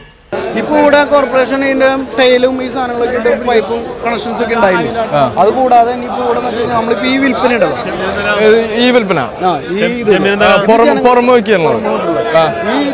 ഇത് നല്ല രീതിയിൽ ഇതിനെ കുറച്ചും കൂടി ഇതിൻ്റെ സൗകര്യങ്ങൾ വർദ്ധിപ്പിക്കാന്ന് പറഞ്ഞു കഴിഞ്ഞാൽ ഇപ്പം എനിക്ക് അതിൻ്റെ ഒരു ഐഡിയ എങ്ങനെയാണെന്ന് വരുന്നില്ല.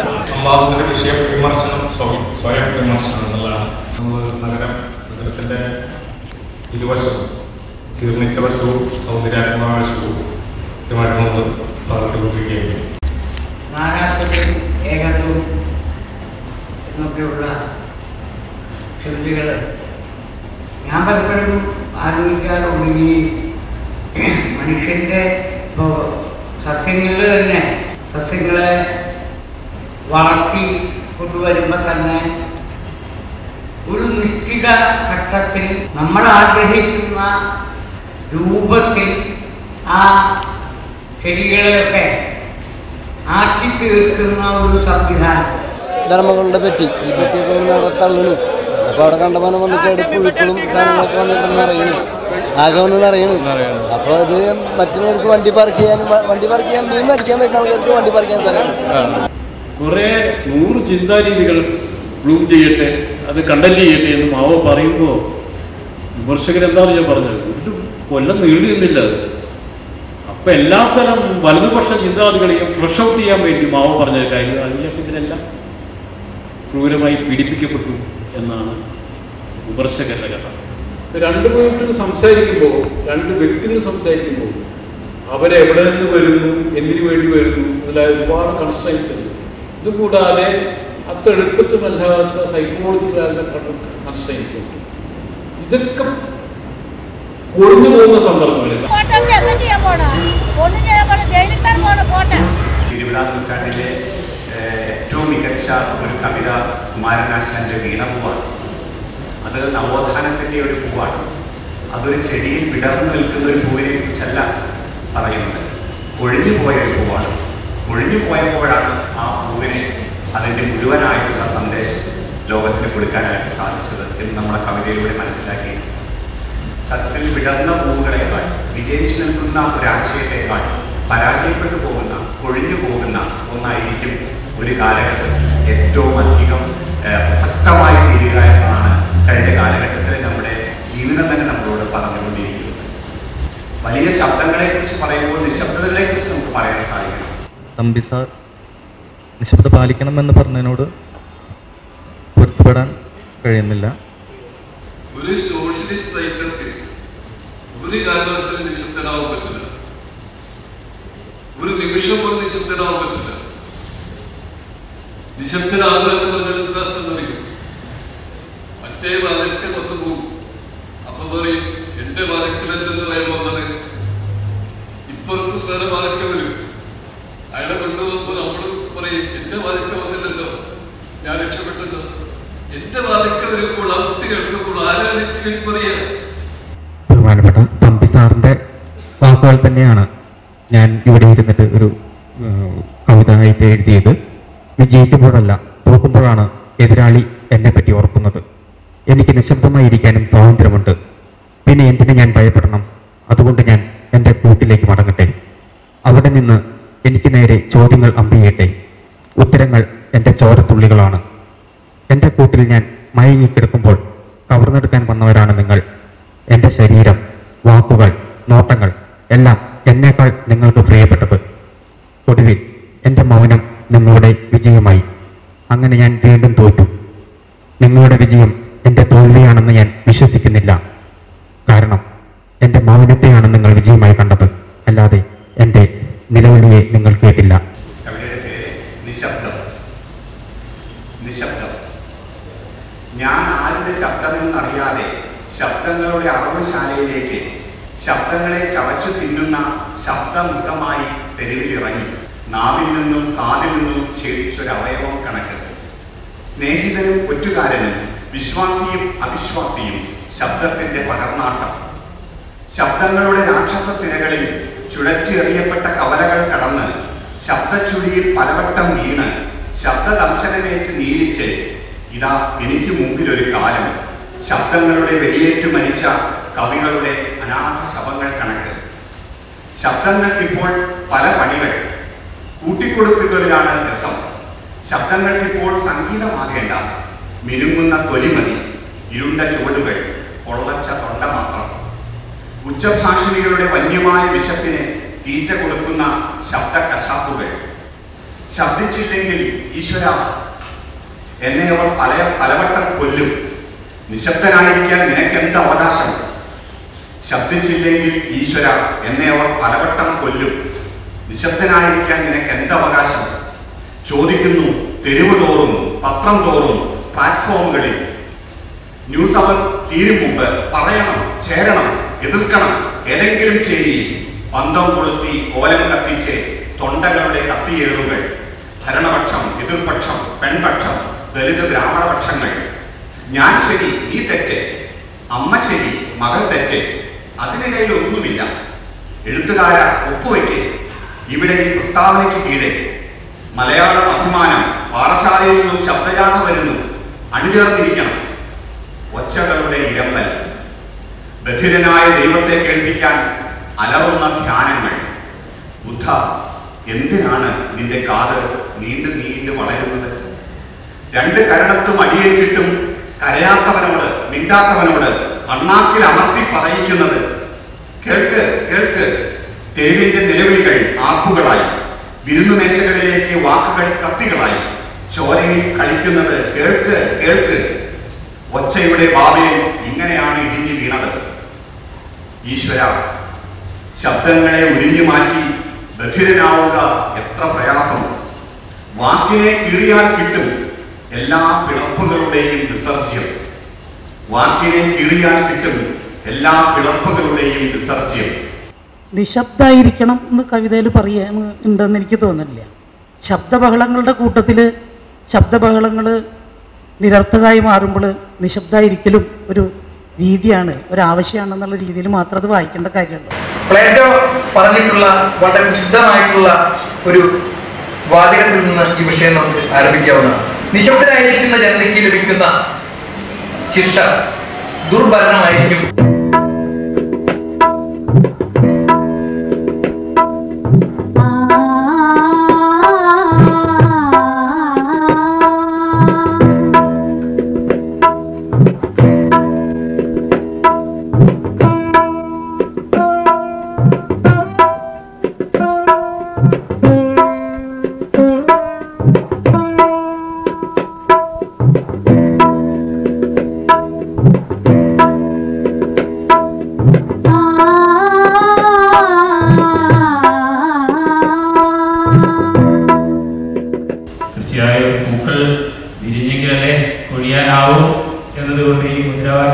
സെറ്റപ്പാണ് എന്നൊരു തോന്നലാണ് എനിക്കുള്ളത്. പക്ഷേ മാഷോട് പറഞ്ഞ് വളരെ പ്രധാനപ്പെട്ട ഒരു കാര്യമാണ് മൗനത്തിനും നിശബ്ദതയ്ക്കും തീർച്ചയായും അതൊരു വലിയ വിമർശനത്തിൻ്റെ തന്നെ മറ്റൊരു ബദലാവിഷ്കാരമാണ് എന്ന ചിന്ത തീർച്ചയായിട്ടും വളരെ മൗലികമായ ചിന്തയാണ്. ഒരു തത്വശാസ്ത്രത്തിൻ്റെയും ജീവിതചര്യയുടെയും ഭാഗമാണ് വിമർശനം, സ്വയംവിമർശനം. പിന്നെ ഇത് നമ്മൾ ഒരു ബിൽഡിംഗ് ഒക്കെ കെട്ടി ഡെവലപ്പ് ചെയ്ത് കഴിഞ്ഞിട്ടുണ്ടെങ്കിൽ ഈ തിക്കും തിരക്കുന്നതൊക്കെ ജനങ്ങള് എന്താ പറയുക വളരെ ശാന്തതയോട് കൂടിയിട്ട് ഒരു പരിധി വരെ തിക്കും തിരക്കും വേണം, അല്ലെങ്കിൽ ഈ കച്ചവടത്തിന് കൊഴുപ്പ് കിട്ടുള്ളൂ. നമ്മുടെ ഈ മാർക്കറ്റിൽ എത്ര വർഷമായിട്ട് ചേട്ടൻ ജോലി സംബന്ധമായിട്ട് എത്തി? എനിക്ക് നമ്മളെ ഫാദറായിട്ടുള്ള ബിസിനസ്സാണ് നമ്മുടെ ശരിക്കും ഒരു 100 വർഷം പഴക്കമുള്ള ബിസിനസ്. പക്ഷെ ഇതിങ്ങനെ ഇട്ടില്ലൊന്നും ശരിയല്ലത്. ഇത് നമ്മളിങ്ങനെ ഗ്രൗണ്ടിൽ എടുത്തൊരു പുഴുകളൊക്കെ ചാലും കാര്യങ്ങളാണ്. എലികൾ ചത്തിയിടുന്ന കഴിയുമ്പോൾ പുഴു വെക്കുക. ഇവിടെ ഡെയിലി വന്നിട്ട് വൃത്തിയാക്കണം. കോർപ്പറേഷൻ വന്നിട്ട് വല്ല വെള്ളം അടിച്ചാൽ വൃത്തിയാക്കണ്ടേ? അതൊക്കെ പദ്ധതികളില്ല. ഈ കെടുക്കണ ഈ മീനിന്റെ ചെതമ്പലായാലും അതിന്റെ കുടലൊക്കെ ഇടുന്ന കഴിയുമ്പോൾ പുഴു വെക്കും. ആ പുഴു ലാസ്റ്റ് ഈ മീനിന്റെ നല്ല ഫ്രഷ് മീനിന്റെ ചേള ഉള്ളിൽ കയറണേ. ഈ കോർപ്പറേഷന്റെ അനാസ്ഥണത്. അപ്പൊ ശരിക്കും പറയാൻ വെച്ചാൽ നമുക്ക് ഇതിൽ നിന്നൊരു മാറ്റം ലഭിക്കണമെങ്കിൽ ഈ മറ്റേ തട്ടായിട്ട് അടിച്ചിട്ട് അവിടെ കൊണ്ടുവന്നിട്ട് മീൻ ഇട്ടതിന് ശേഷം കൊണ്ടുവരുന്ന ഒരു അവസ്ഥയിലേക്ക് കൊണ്ടുവന്ന് എത്തിക്കണം അല്ലേ? സ്റ്റാളുകൾ കുഴപ്പമില്ല, ആളുകൾ ഡെയിലി കഴുകലും വൃത്തിയാക്കലൊക്കെ ഉണ്ട്. ഇപ്പൊ കമ്പിയിൽ വെറുതെ സ്ഥലം വേസ്റ്റ് ഒന്നിച്ചില്ല ഏക്കർ 10 വേസ്റ്റ് അവിടെ പോയി നോക്കി അവിടെ വേസ്റ്റ് ആകെ കളിയോടെ. അപ്പൊ വൈകാതെ ശക്തൻ മാർക്കറ്റ് ഒരു ലാലൂരാക്കാനുള്ള ഉദ്ദേശം കോർപ്പറേഷൻ നടത്തുന്നുണ്ടെന്നതാണ് ഇതിന് തെളിവ്.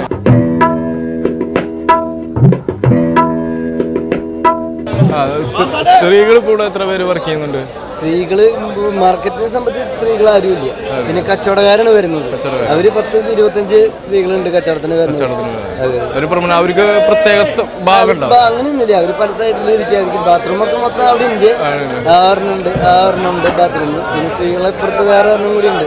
അവർക്ക് ബാത്റൂമിൽ പ്രശ്നങ്ങളോ കാര്യങ്ങളൊന്നും ഇല്ല. വില എന്താ വരുന്ന നമ്മുടെ ചെമ്മീന്? ആ 190. ഇപ്പൊ എല്ലാ മീനും അങ്ങനെ തന്നെയാണോ ഇപ്പൊ വരുന്ന? മീനിന്റെ ഇനം പോലെ എല്ലാ മീനിന്റെ കണക്ക് എനിക്ക് എടുക്കാൻ പറ്റുമോ?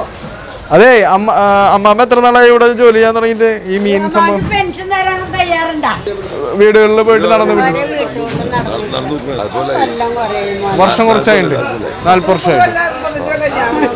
96 നോബൽ സമ്മാനം കിട്ടിയ വിസ്ലോവ സിംബോസ്കിയുടെ കവിതയാണ്.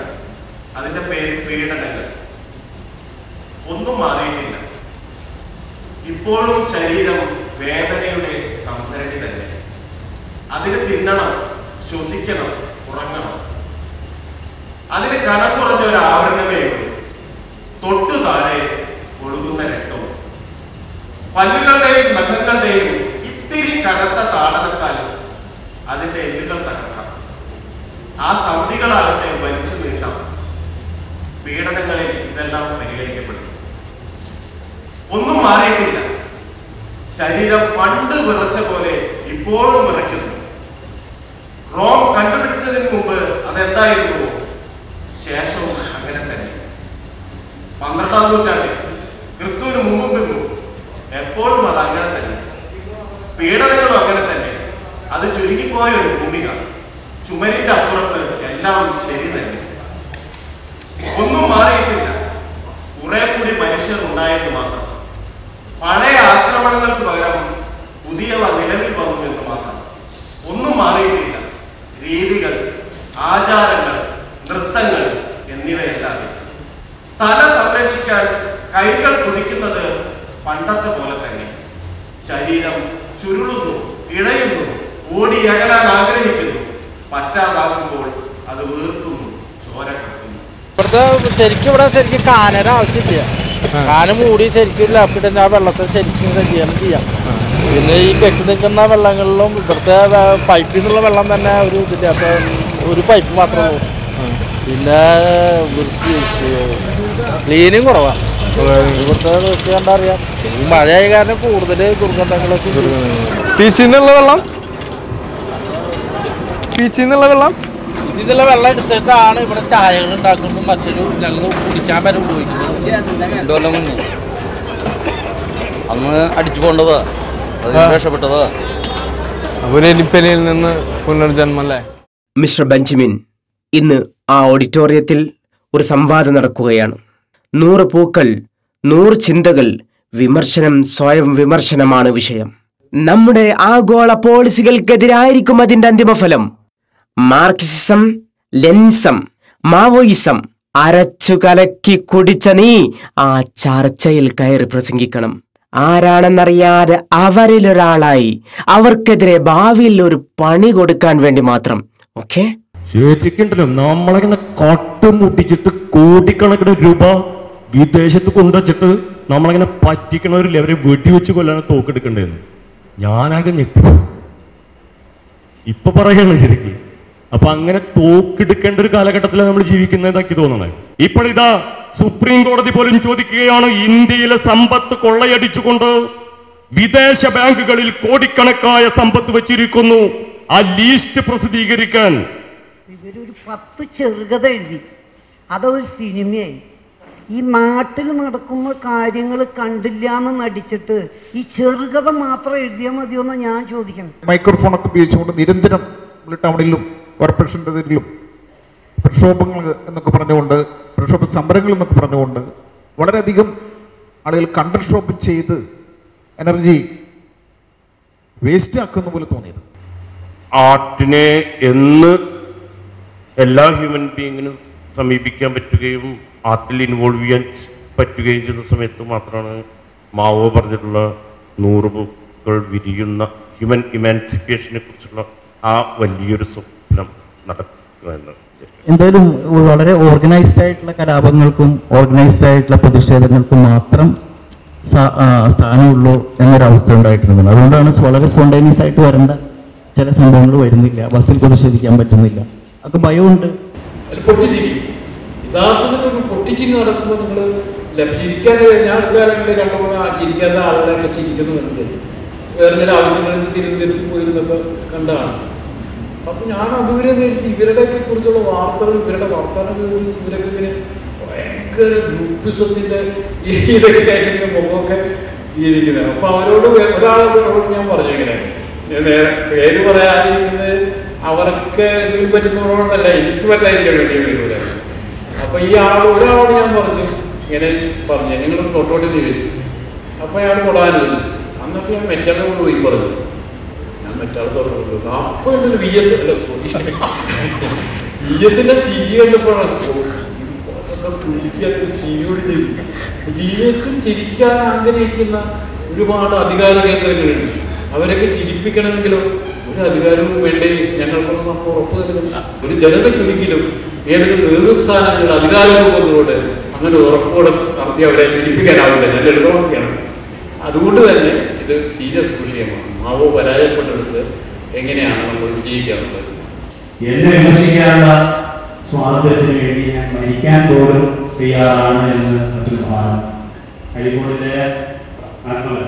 അതുമായി ബന്ധപ്പെട്ട് ഭാരതൻ വടക്കേണ്ട അഭിപ്രായം പറയാം.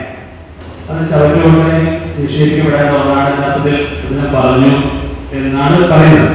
അങ്ങനെ വിമർശിച്ചത് തെറ്റായി പോയി എന്നുണ്ടെങ്കിൽ ജില്ലയിലെയും കേരളത്തിലും വളരെ പ്രഗത്ഭരായ ആളുകളുടെ ഒപ്പ് സമാഹരിച്ചുകൊണ്ട് ഒരു പ്രതിഷേധ പ്രസ്താവന എന്ന രീതിയിൽ പത്രങ്ങൾ തീർച്ചയായിട്ടും ഇത്തരത്തിലുള്ള സംഗതി നമ്മൾ തന്നെ അറിയാതെ ഇന്റർണലൈസ് ചെയ്യുന്ന സാംസ്കാരിക ഫാസിസത്തിന്റെ ചില ചെറിയ ചെറിയ സൂചനയാണ്. ബാലേന്ദ്രൻ വടക്കേടത്തിനെ, സുകുമാർ അഴീക്കോടിനെ വിമർശിക്കാനായിട്ടുള്ള വലിയൊരു സ്വാതന്ത്ര്യമുണ്ട്. ആ സ്വാതന്ത്ര്യത്തെ നിഷേധിച്ചുകൊണ്ട് സാംസ്കാരിക പ്രവർത്തകർ, ഞാൻ വളരെ നിർലജ്ജം തല കുനിച്ചുകൊണ്ട് തന്നെ പറയുകയാണ്, അതിൽ ഒപ്പിട്ടിട്ടുള്ള വ്യക്തിയാണ് ഞാൻ. ഇനി ഒരിക്കലും ഞാൻ അത്തരത്തിലുള്ളതായ ഒപ്പിടൽ നടത്തില്ല. ലോകം ഇന്ന് ഒരു യുദ്ധത്തിലാണ്. നമ്മൾ കാണുന്ന യുദ്ധം തന്നെ, മാർക്കറ്റോ ആഗോളവൽക്കരണമോ അങ്ങനെയുള്ള യുദ്ധം തന്നെ, ഭാവനയ്ക്കെതിരെ ഒരു ലോകം നമ്മളോട് യുദ്ധം ചെയ്തുകൊണ്ടിരിക്കുന്നത്. നമ്മുടെ രാജ്യത്ത് ഇപ്പോൾ നന്ദൻ നിലയ്ക്കരി എന്ന് പറയുന്ന ഇൻഫോസിസിന്റെ വലിയൊരാളെ നിയമിച്ചിട്ടുള്ളത് രാജ്യത്തിലെ ഓരോ പൗരന്റെയും A to Z വിവരം ശേഖരിക്കാനാണ്. നിങ്ങളുടെയും എന്റെയും എല്ലാ കാര്യങ്ങളും, നിങ്ങൾ ഇപ്പോൾ എവിടെയാണെന്നുള്ള വസ്തുത വരെ ഒരു ഈ പറയുന്ന ടെക്നോളജിക്കൽ റെവല്യൂഷനും ഈ പറയുന്ന ഒരു കേന്ദ്രീകൃത ഭരണകൂടവും തമ്മിൽ ചേർന്നാൽ ഉണ്ടാകുന്ന ഒരു ഫാസിസത്തിനെ നമ്മുടെ നിലവിലിരിക്കുന്ന ഒരു ഐഡിയോളജി കൊണ്ടും വിവരിക്കാൻ പറ്റാത്ത തരത്തിലുള്ള ഒരു സംഗതിയാണ്. ഇതിനെയാണ് ആർട്ട് പ്രവചിച്ചുകൊണ്ടിരിക്കുന്നത്.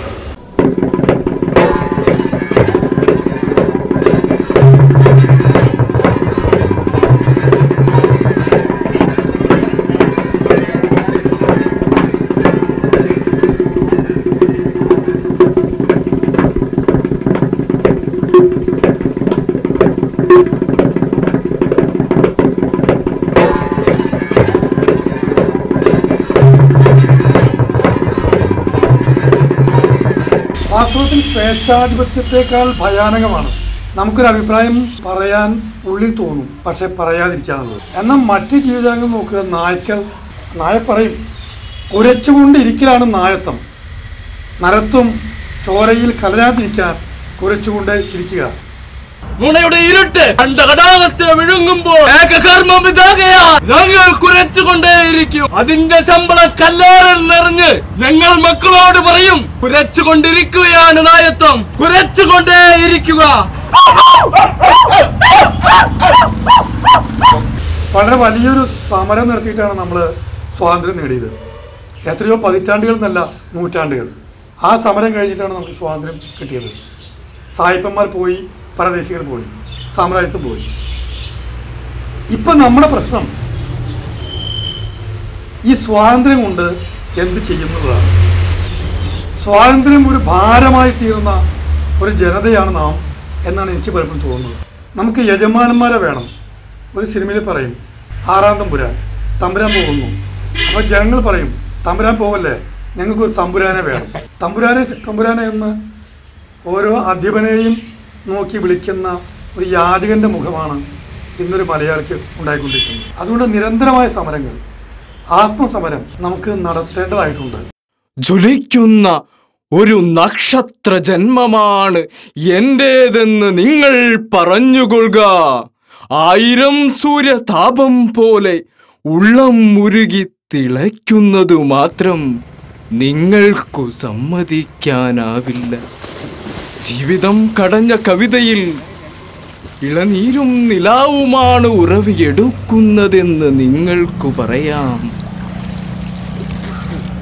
എന്താണ് സ്വാതന്ത്ര്യം? ആർക്കാണ് സ്വാതന്ത്ര്യം? എന്തിനാണ് സ്വാതന്ത്ര്യം? എന്താണ് സ്വാതന്ത്ര്യം? ആർക്കാണ് സ്വാതന്ത്ര്യം? നാടോടും പാട്ട്. പാട്ടിൻ്റെ മൊഴിയുമായി നാട്ടിൽ നടന്നപ്പോൾ എന്താണെന്ന് നാട്ടാര് പാട്ടാണെന്ന് ഞാൻ പറഞ്ഞു. കാട്ടാൻ പറയുന്നു നാട്ടാര്. കാട്ടില്ല ഞാനൊഴിഞ്ഞപ്പോൾ പാട്ടൊന്നു കേൾക്കട്ടെ എന്നായി. കൂട്ടത്തിൽ കൂടാത്ത കൂട്ടരെല്ലാം കൂടി കൂട്ടിമുട്ടി നാടശുദ്ധമായി.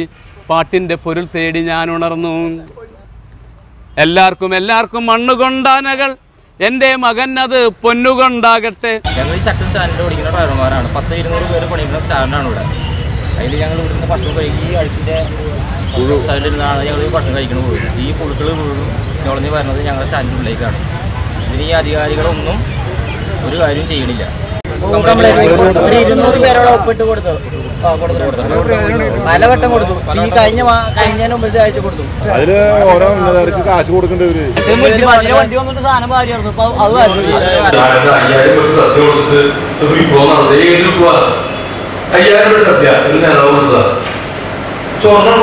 അത് ഈ വ്യാപാര വസ്തു, അതിൻ്റെ ഊഹക്കച്ചവടം, അതിൻ്റെ മൂലധന താല്പര്യം, ഇതിലേക്കൊക്കെ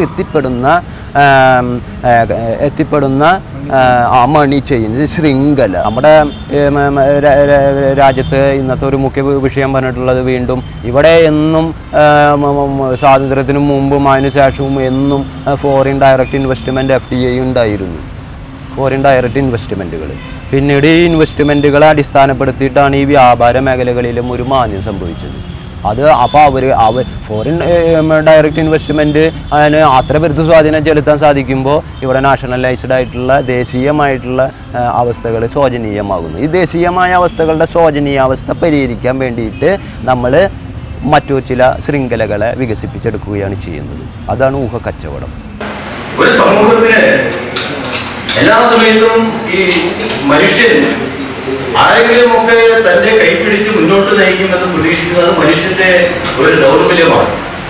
എല്ലാവരും സ്വയം നയിക്കുന്നതായ സമൂഹത്തിൽ ഉണ്ടാവുകയും 80കളുടെ അവസാനം ആവിഷ്കാര സ്വാതന്ത്ര്യത്തിന് വേണ്ടിയിട്ട് ഒരു വലിയ സമരം നയിച്ച സ്ഥലമാണ് തൃശ്ശൂർ. പക്ഷേ അത്തരത്തിലുള്ള പ്രശ്നങ്ങൾ ഇപ്പോഴും തുടർച്ചയായിട്ട് വന്നുകൊണ്ടിരിക്കുന്നുണ്ടെങ്കിലും അത്തരം പ്രതിരോധ ശ്രമങ്ങൾ വളരെ കുറവാണ്. ഇപ്പോൾ സംസ്കാരത്തിൻ്റെ പ്രധാന ധാര സിനിമയിലേക്ക് മാറിയിട്ടുണ്ട്. പക്ഷേ അവരുടെ മുൻകൈയിൽ ഇത്തരത്തിലുള്ള പ്രവർത്തനങ്ങൾ വളരെ കുറവാണ്, വളരെ പരിമിതമാണ്. ഇപ്പോഴും അവശേഷിക്കുന്നത് കുറച്ച് കവികളും നാടകക്കാരും കുറച്ച് സാമൂഹ്യ പ്രവർത്തകരും മാത്രമാണ് ഇത്തരം പ്രവർത്തനങ്ങളുടെ മുൻകൈ. അത് വളരെ ചുരുങ്ങി ഏതാനും വ്യക്തികളായിട്ട് തൃശ്ശൂർ നഗരത്തിൽ മാറിയിരിക്കുന്നു. നമ്മുടെ നാട് ഇന്ന് സത്യത്തിൽ മതത്തിൻ്റെ അമിതമായ ആക്രമണം, പിന്നെ വിദ്യാഭ്യാസ മേഖലയിലുള്ള അരാജകത്വം, ആരോഗ്യ മേഖലയിലുള്ള പ്രശ്നങ്ങൾ, പിന്നെ പാരിസ്ഥിതിക പ്രശ്നങ്ങൾ, ഇത് നാലും കൊണ്ട് നമ്മുടെ സത്യത്തിൽ സമൂഹം എത്രയോ നൂറ്റാണ്ടുകൾക്ക് പിന്നോട്ട് പോയിക്കൊണ്ടിരിക്കുക. പക്ഷേ ഈ മതങ്ങളെ ബേസ് ചെയ്തുകൊണ്ട് ഇവിടെ ദൃശ്യമാധ്യമ രംഗത്ത് ചില രചനകൾ ഉണ്ടാകുമ്പോൾ അവർ അതിൻ്റെ ആത്യന്തികമായ ആഴങ്ങളിലേക്ക് ഇറങ്ങിച്ചെല്ലാതെ ബാഹ്യമായ ചില ഗിമ്മിക്കുകളൊക്കെ കാട്ടിയിട്ട് രക്ഷപ്പെടുകയാണ് ചെയ്യുന്നത്. സത്യത്തിൽ അത് ചെയ്യുന്നത് എന്തിനാണെന്ന് വെച്ചാൽ ചില കുത്തക മുതലാളിമാരുടെ സ്വകാര്യ താല്പര്യത്തിന് വേണ്ടിയിട്ടാണ്. കാരണം പരസ്യങ്ങളെ ആശ്രയിച്ചിട്ടാണ് ഇതിൻ്റെയൊക്കെ പലപ്പോഴും നിലനിൽപ്പ് കണ്ടുവരുന്നത്. അപ്പോൾ ഈ ഇവർ പരസ്യ ചിത്രം അല്ലെങ്കിൽ അവരുടെ ഉൽപ്പന്നങ്ങൾ ചെലവാകാൻ വേണ്ടി എങ്ങനെ ജനങ്ങളെ പറ്റിച്ചുകൊണ്ട് കൺസ്യൂമർ സൊസൈറ്റിയിലേക്ക് എങ്ങനെ ഈ ക്ലാസിക് കൃതികളെ തെറ്റിദ്ധരിപ്പിക്കാം എന്നാണ് ഇതുവരെ കണ്ടു തുടങ്ങിയിട്ടുള്ളത്. നമ്മളിപ്പോൾ പറയും കേരളം വളരെ സാക്ഷരത ഉള്ള ഒരു സംസ്ഥാനമാണ്. സാക്ഷരതയുണ്ട്, ശരിയാണ്. പക്ഷേ സംസ്കൃതരായ മനുഷ്യരെ സൃഷ്ടിക്കാൻ ഈ സാക്ഷരതയ്ക്ക് കഴിഞ്ഞിട്ടില്ല. അത് വലിയൊരു കുറവാണ്.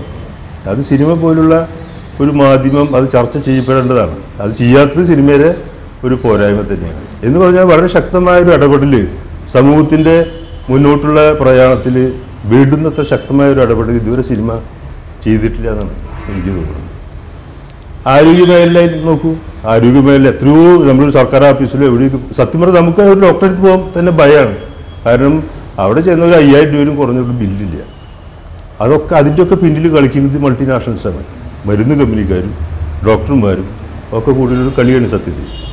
ഇതും സിനിമ പോലുള്ളൊരു മാധ്യമത്തിന് വിഷയമാകുന്നില്ല എന്ന് പറയുമ്പോൾ ഇത് വളരെയധികം നമ്മൾ ശ്രദ്ധിക്കേണ്ടതുണ്ട്. എന്തുകൊണ്ടാണ് അത് അങ്ങനെ സംഭവിക്കുന്നത്?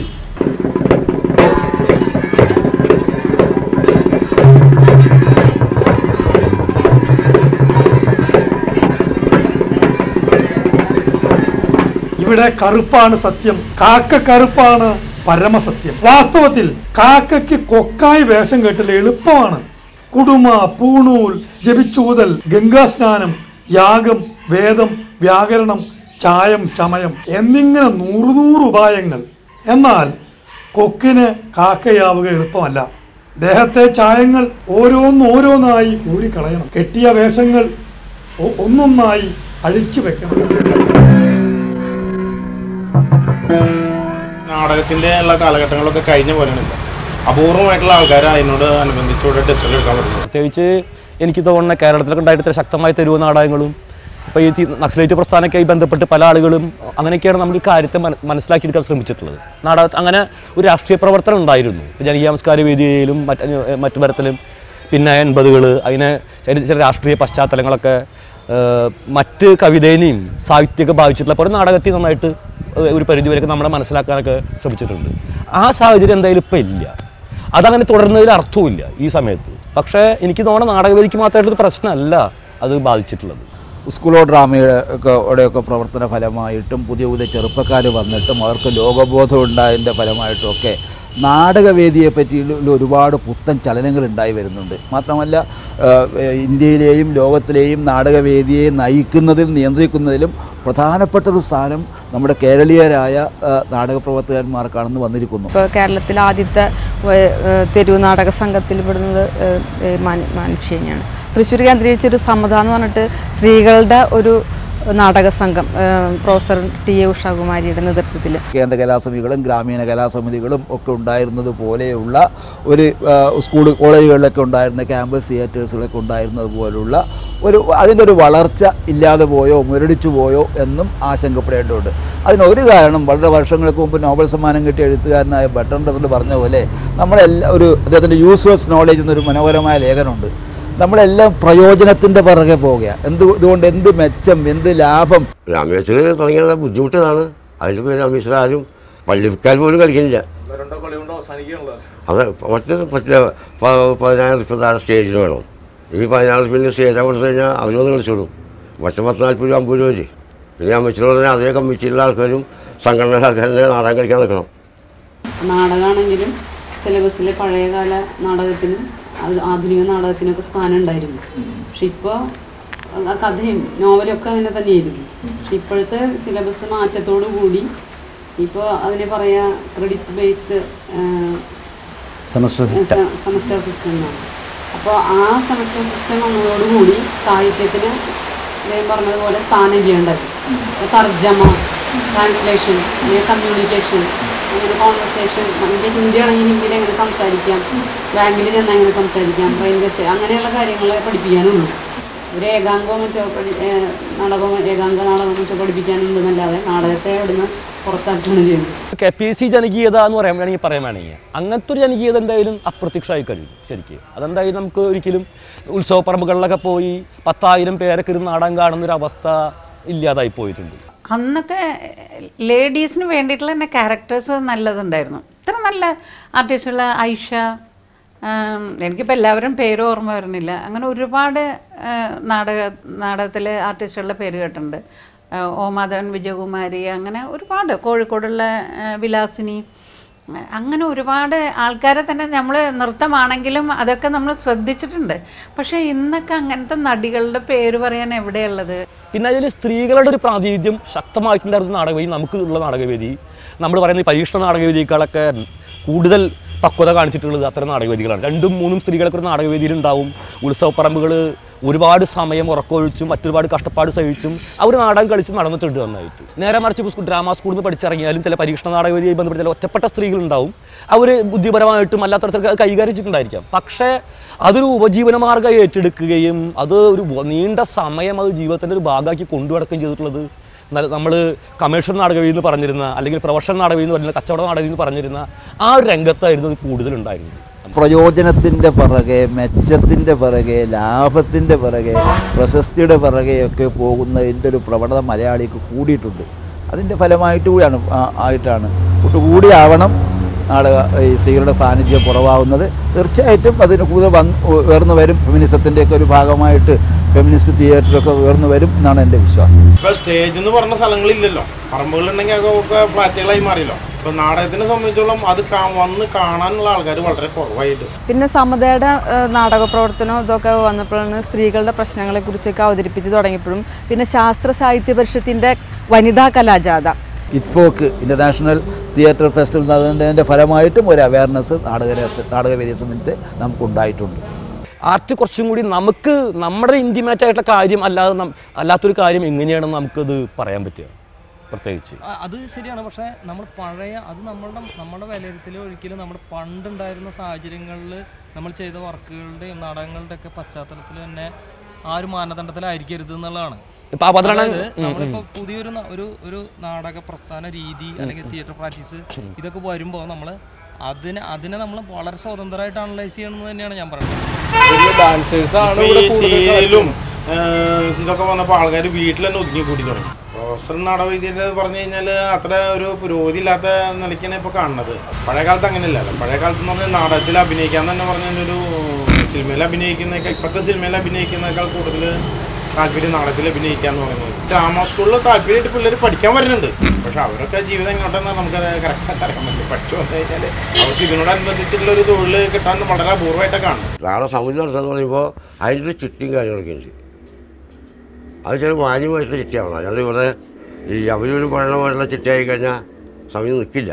അങ്ങനെയുള്ള വൃത്തികേട് കാരണമാണ് സമിതികൾ നിലനിൽക്കുന്നത്. സംശയമൊന്നുമില്ല. ഞാൻ ഈ 79 തുടങ്ങിയിട്ട് 2010 വരെ കളിച്ചാളാണ്. ഒരു ഈ പാലക്കാടിനെ പറ്റി പറയാൻ പറ്റില്ല. ഇത്രയും സ്ത്രീകളുടെ പ്രശ്നങ്ങൾ നിൽക്കുന്ന സമയത്ത് ദൃശ്യമാധ്യമങ്ങളൊക്കെ ഉണ്ടെങ്കിൽ പോലും എല്ലാം തന്നെ സീരിയലടക്കമുള്ള സംഗതികളൊക്കെ സ്ത്രീകളെ ഏറ്റവും മോശമായിട്ടാണ് ചിത്രീകരിക്കുന്നത്. ഈ ഒരു സമയത്ത് വീണ്ടും ഒരു തെരുവ് നാടകങ്ങൾക്ക് വളരെയധികം പ്രസക്തി ഉണ്ടെന്ന് തോന്നുന്നില്ലേ? സ്ത്രീകൾ നാടകത്തിലേക്ക് വരേണ്ടതാണ്. നാടകത്തിൽ മാത്രമല്ല എല്ലാ ഫീൽഡിലും സ്ത്രീകൾ ഉയർന്നു വരണം.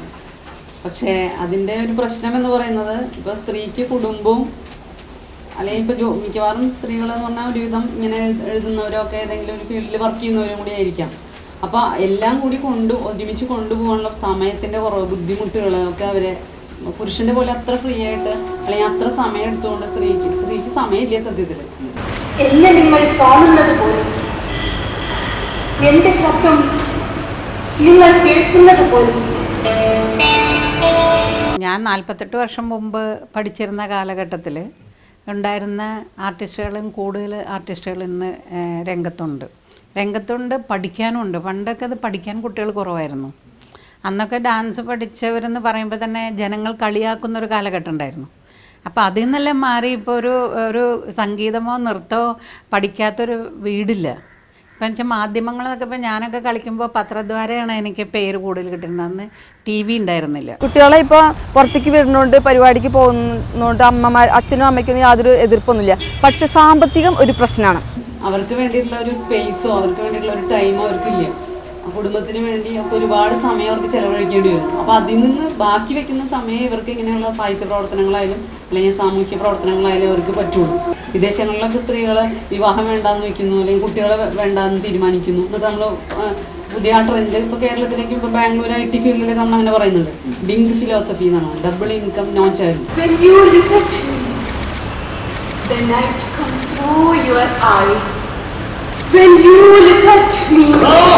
അത് ഞാൻ ഒരു സ്ത്രീ ആയതുകൊണ്ട് പറയുന്നതല്ല. അപ്പോൾ എനിക്ക് തോന്നുന്നു ഒരു പുരുഷനായാലും നമുക്ക് കംഫർട്ടബിളായ ഗ്രൂപ്പിൽ പോയിട്ടല്ലേ അത് ചെയ്യുള്ളൂ. ഓക്കെ, അപ്പം അങ്ങനെ കംഫർട്ടബിൾ ആണെന്ന് തോന്നി. എനിക്ക് സുരഭിയുടെ കംഫർട്ടബിലിറ്റി എനിക്ക് അറിഞ്ഞുകൂടല്ലോ, സിമിയുടെയും കംഫർട്ടബിലിറ്റി എനിക്ക് അറിഞ്ഞുകൂടാ. സുരഭി വന്നു കഴിഞ്ഞ് സീനിൽ വന്നു കഴിയുമ്പോഴാണ് ഞാൻ അറിയണത് സുരഭി കംഫർട്ടബിൾ അല്ല ഞങ്ങളുടെ ഗ്രൂപ്പിനെന്ന്. എന്ത് ചെയ്യും ഞങ്ങൾക്ക് ബുദ്ധിമുട്ടുണ്ടാവില്ലേ? അപ്പം ഞാനിത് ചോദിച്ചെന്താണെന്നറിയോ, പൊതുവെ നമുക്ക് ഈ തിയേറ്ററിൽ പെർഫോമൻസിന് ഫീമെയിൽ പാർട്ടിസിപ്പേഷൻ വലിയ പ്രശ്നമാണ് ഇപ്പോൾ കേരളത്തിൽ. നൃത്തത്തിൻ്റെ അത്ര ഒരു സന്ദർഭം നാടകത്തിനുണ്ടോ, അങ്ങനെ ഉണ്ടോ എന്നുള്ളപ്പോൾ സംശയം. എനിക്ക് തോന്നുന്നത് ഈ നാടകത്തിൽ അഭിനയിച്ചിട്ടുള്ള ആർട്ടിസ്റ്റുകൾ മിക്കവരും ഇപ്പോൾ സീരിയൽ സിനിമയിലേക്ക് മാറി.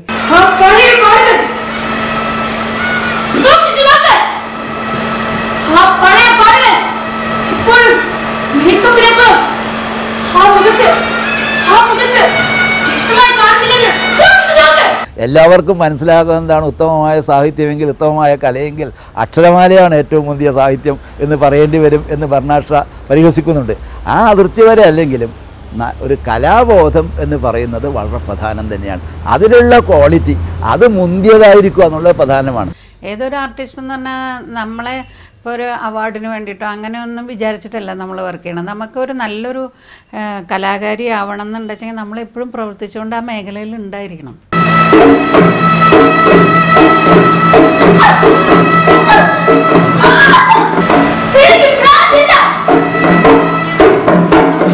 എത്ര കാലം നമുക്കിത് ചെയ്യാൻ പറ്റുമെന്ന് പറയാൻ പറ്റില്ലല്ലോ. എത്ര കാലം ചെയ്താൽ ചെയ്യാൻ പറ്റുന്നവരെ നമ്മൾ കുറച്ച് നല്ല കാര്യങ്ങൾ നല്ലമാതിരി ചിന്തിക്കുക, നല്ലത് ചെയ്യുക, മറ്റുള്ളവർക്ക് അറിവിനെ പകർന്നു കൊടുക്കുക.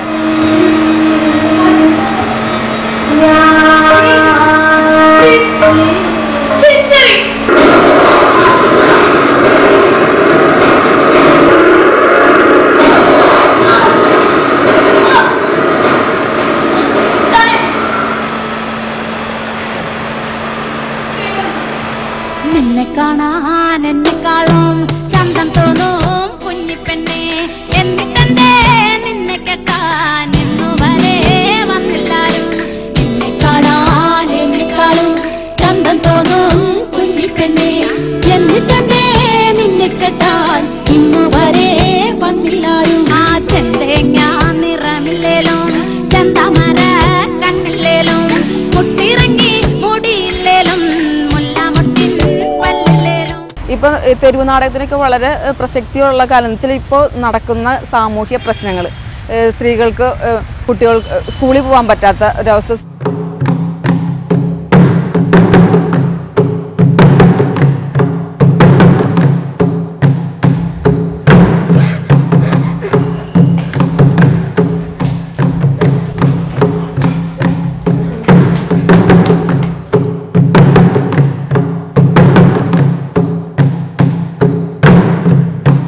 അറിയുമോ നീ എന്നെ അറിയുമോ നീ എന്നെ അറിയുമോ നിങ്ങളെന്നെ മകളായി ഭാര്യയായി പെങ്ങളായി അമ്മയായി ജന്മങ്ങൾ തള്ളുമെന്നെ മകളായി ഭാര്യയായി പെങ്ങളായി അമ്മയായി ജന്മങ്ങൾ തള്ളുമെന്നെ ജന്മങ്ങൾ തള്ളുമെന്നെ പല കാലമായ അമർന്നെരിയുന്ന തീയുമായി പകയുമായി കാത്തു നിൽപ്പൂ പല കാലമായ അമർന്നെരിയുന്ന തീയുമായി പകയുമായി കാത്തു നിൽപ്പൂ നിലനിൽക്കുമീ കുടില നീതിയുടെ മസ്തകം കുത്തിപ്പിളർന്നതിൽ രക്തതിലകത്തിനായി മൂർധ ഉയർത്തി നിൽപ്പൂ ഈ കണ്ണുകൾ ഉയർത്തി നിൽപ്പൂ ഈ കൈയുകൾ ഉയർത്തി നിൽപ്പൂ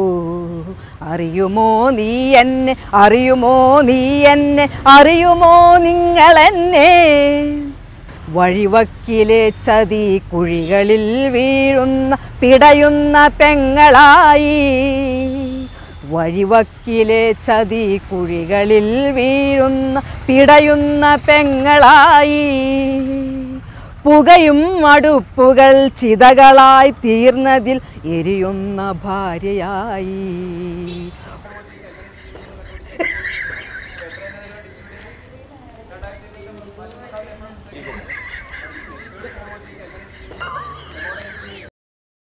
പുകയും അടുപ്പുകൾ ചിതകളായി തീർന്നതിൽ എരിയുന്ന ഭാര്യയായി ചുമലിൽ തണുത്തതാം ഒരു കുഞ്ഞു ജഡവുമായി വരി നിൽക്കും അമ്മയായി ഒരു പാടുകാലമായി ഒരു ഭേദമില്ലാത്ത വിലപേശൽ നിയമങ്ങൾ കുത്തിപ്പറിക്കുന്ന വിപണിയിൽ വേണ്ടാതെ വേണ്ടാതെ മൂലയിൽ തിരികെട്ടടങ്ങുമി മകളായി നിൽക്കുമ്പോൾ അറിയുമോ നീ എന്നെ അറിയുമോ നീ എന്നെ അറിയുമോ നിങ്ങളെന്നെ തലമുറകൾ മാറ്റങ്ങൾ ഉണരും പ്രചണ്ഡമാം ചിതലിച്ച ഗോപുരം കടപുഴക്കും കൊടുങ്കാറ്റുകൾ ഗർഭം ധരിച്ചു നിൽക്കുന്നൊരു അമരമാതൃത്വങ്ങളെ അറിയണം അതു നിങ്ങൾ പറയണം ഞങ്ങളീ ഉലകിൻ്റെ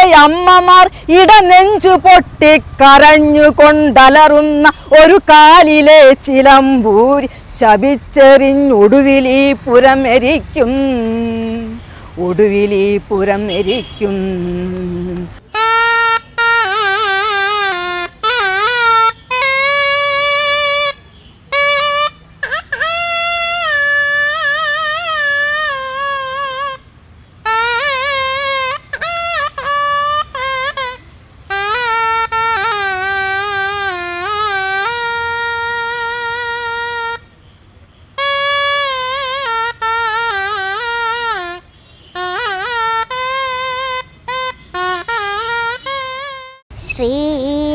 ശ്രീരാഗാദ്രം മലയാളം എൻ്റെ മാനസ സരസിലെ രാഗമരാടം ശ്രീരാഗാദ്രം മലയാളം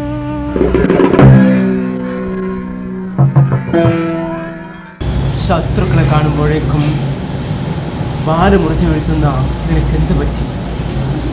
നിനക്ക് ശത്രുക്കൾ ആരുമില്ലേ? ആര് പറഞ്ഞു മിസ്റ്റർ? ഒന്ന് സൂക്ഷിച്ചു നോക്കൂ. എന്റെ വാല് മുറിഞ്ഞു തന്നെയാണ് അല്ലേ? മുറിഞ്ഞിട്ടുണ്ടോ? സൂക്ഷിച്ചു നോക്ക്, മുറിഞ്ഞു തന്നെയാണ് ഇരിക്കുന്നത് അല്ലേ? അതെ അതെ അതെ. എടോ, രാജാവ് നഗ്നനാണ് എന്ന് പറഞ്ഞ കുട്ടിയുടെ കഥ കേട്ടിട്ടുണ്ടോ? ആലോചിക്കരുത്, അറിയില്ലെങ്കിൽ അറിയില്ല എന്ന് പറയാ. കേട്ടിട്ടില്ല. ഇനി ഒന്ന് സൂക്ഷിച്ചു നോക്ക്. എന്റെ വാല് മുറിഞ്ഞിട്ടാണോ? ഇല്ലില്ല, മുറിഞ്ഞിട്ടില്ല. എന്നാൽ ഞാൻ എന്നും വാല് മുറിച്ചിടുന്നുണ്ട്. എന്റെ വാല് വളരെ പെട്ടെന്ന് വളരും. പക്ഷെ നിങ്ങളുടെ വാല് വളരുന്നത് നിങ്ങൾ അറിയുന്നില്ല. തലയാട്ടിയതിന്റെ അർത്ഥം മനസ്സിലായില്ല? ഞങ്ങൾക്ക് വാലുണ്ടോ എന്ന് പോലും സംശയമാണ്. നിങ്ങൾ ഏത് കമ്പനിയിലാണ് ജോലി എടുക്കുന്നത്? ഞാനൊരു സെയിൽസ് റപ്പാണ്. സെയിൽസ് റപ്പാണ്. അപ്പോൾ നിങ്ങൾക്ക് തീർച്ചയായും വാലുണ്ട്. നിങ്ങളുടെ ബോസിന്റെ പേരെന്താ? Martin Jose. Martin Jose. Martin Jose. Martin Jose. JAWS. Jose എന്ന് പറഞ്ഞാൽ എന്താണെന്നറിയോ? അത് സ്രാവാണ്. സ്രാവ്. മാർട്ടിൻ ജോസ് എന്നാണ് ഞാൻ പറയുള്ളൂ. കൊമ്പില്ലാത്ത സ്രാവാണ്. നിങ്ങളുടെ വാല് മുറിച്ച് എന്നും കൊത്തിപ്പരി ഉണ്ടാക്കിയിട്ടാണ് ആ ബോസ് ജീവിക്കുന്നത്. നിങ്ങളുടെ ബോസ് ഇപ്പോൾ എന്നോട് സംസാരിച്ചുകൊണ്ടിരിക്കുകയാണ്. ബോസ് എന്താണ് എന്നോട് സംസാരിച്ചതെന്നറിയോ? മിസ്റ്റർ പല്ലി, നിങ്ങൾ ആരോടാണ് എൻ്റെ സത്യങ്ങൾ പറഞ്ഞുകൊണ്ടിരിക്കുന്നത് എന്നാണ് ബോസ് ഇപ്പോൾ സംസാരിക്കുന്നത്. എങ്ങനെയാണ് ഞാൻ സംസാരിക്കുന്നത് ബോസ് അറിയുന്നത്? എനിക്കറിയില്ല. നിങ്ങളോടെയുള്ള കാര്യം എങ്ങനെയാണ് ബോസ് അറിഞ്ഞത്? അതും എനിക്കറിയില്ല. സൂക്ഷിച്ചു നോക്ക്, എൻ്റെ കണ്ണുകളിൽ എന്തെങ്കിലും ലെൻസ് കാണുന്നുണ്ട്? ഉണ്ട്. അതാണ് പ്രശ്നം. ഇനി കമ്പനിയിലേക്ക് നിങ്ങൾ കയറി ചെല്ലുമ്പോൾ സൂക്ഷിക്കുക, 10,000-കണക്കിന് ലെൻസുകൾ അവിടെയുണ്ട്, പല്ലികളുടെ രൂപത്തിൽ. People are saying about or talking about freedom. There are freedom. What is freedom actually? See, I shall try. Okay. Say, first of all, we shall look into what is freedom actually. The freedom is a grand word that.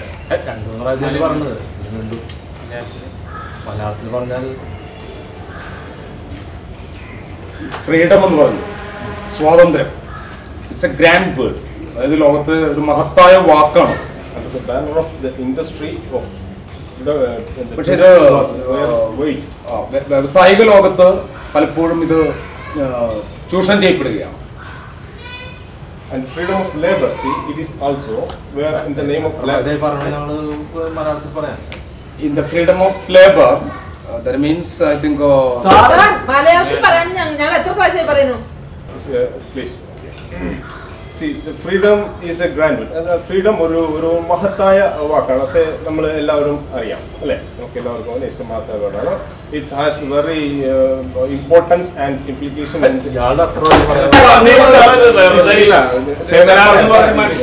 ഇതെല്ലാം ഒരു technical Malayalam terms direct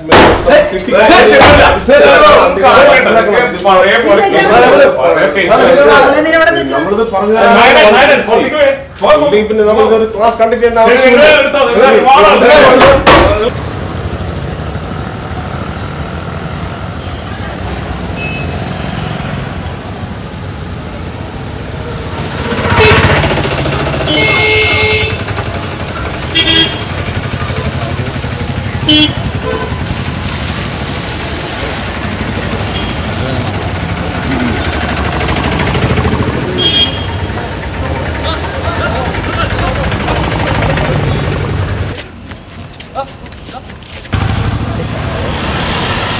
ഈ വലിയ ഫ്ലാറ്റിൽ ഒരു multinational company ക്ലർക്കും കുടുംബവും ജീവിക്കുന്നു. അദ്ദേഹത്തിന്റെ കുടുംബം സംതൃപ്തരാണ്. പകൽമാന്യന്മാരായ അവരുടെ ഫ്ലാറ്റുകളിൽ എന്താണ് സംഭവിക്കുന്നത്?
സൂപ്പറായിരുന്നു. ആ പൾസസിന്റെ അത് നന്നായിരുന്നു. അത് ടീച്ചർക്ക് ഭയങ്കര ഇഷ്ടമായി.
Good care.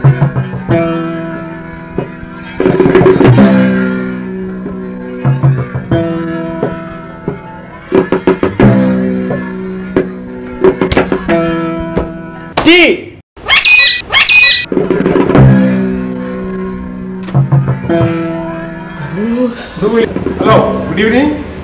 ഒന്ന് വിളിച്ചിരുന്നെങ്കിൽ ഞാൻ വന്നേനെ.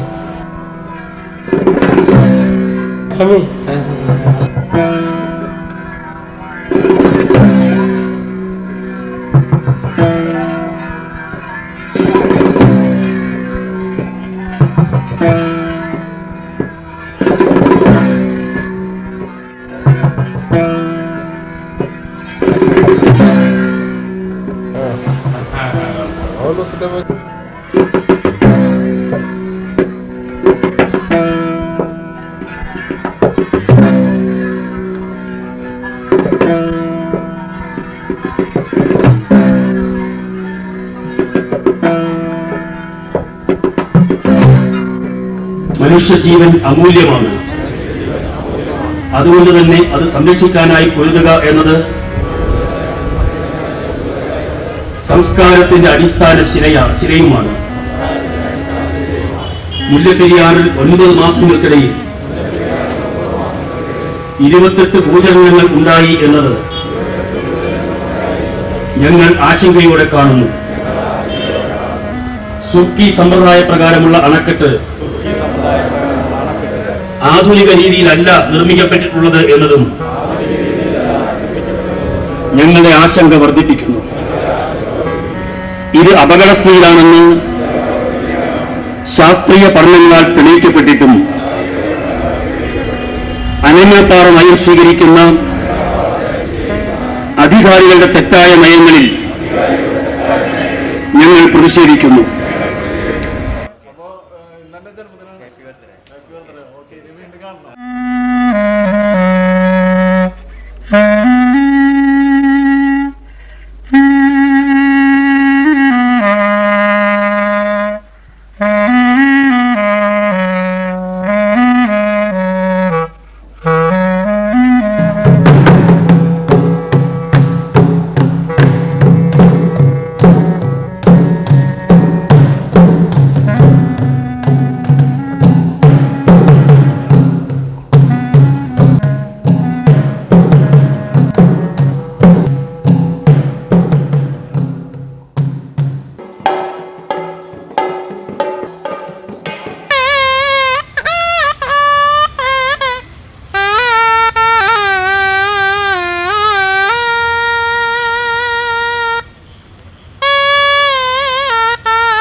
കഴിഞ്ഞ 3 ദിവസങ്ങളിലായി ഞാൻ ചിലതെല്ലാം മനസ്സിലാക്കി, കണ്ടു, കണ്ടറിഞ്ഞു, തൊട്ടറിഞ്ഞു.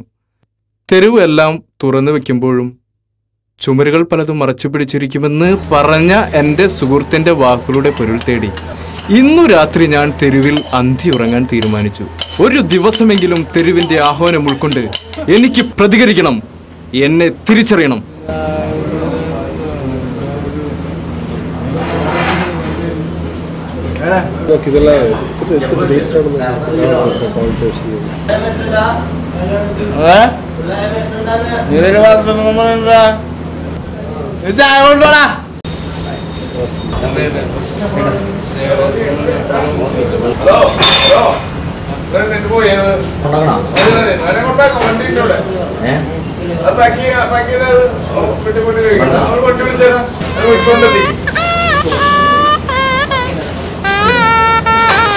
ഈ നഗരം എന്നെ പുതിയ ഒരു മനുഷ്യനാക്കിയിരിക്കുന്നു. ഒരു അനീതിക്കെതിരെ ഒരു ചെറുവിരലെങ്കിലും മറക്കിയിരുന്നെങ്കിൽ, 1,00,000 ചെറുവിരലുകൾ ചൂണ്ടാണി വിരലുകൾക്കൊപ്പം വായുവിൽ ഉയർന്നിരുന്നുവെങ്കിൽ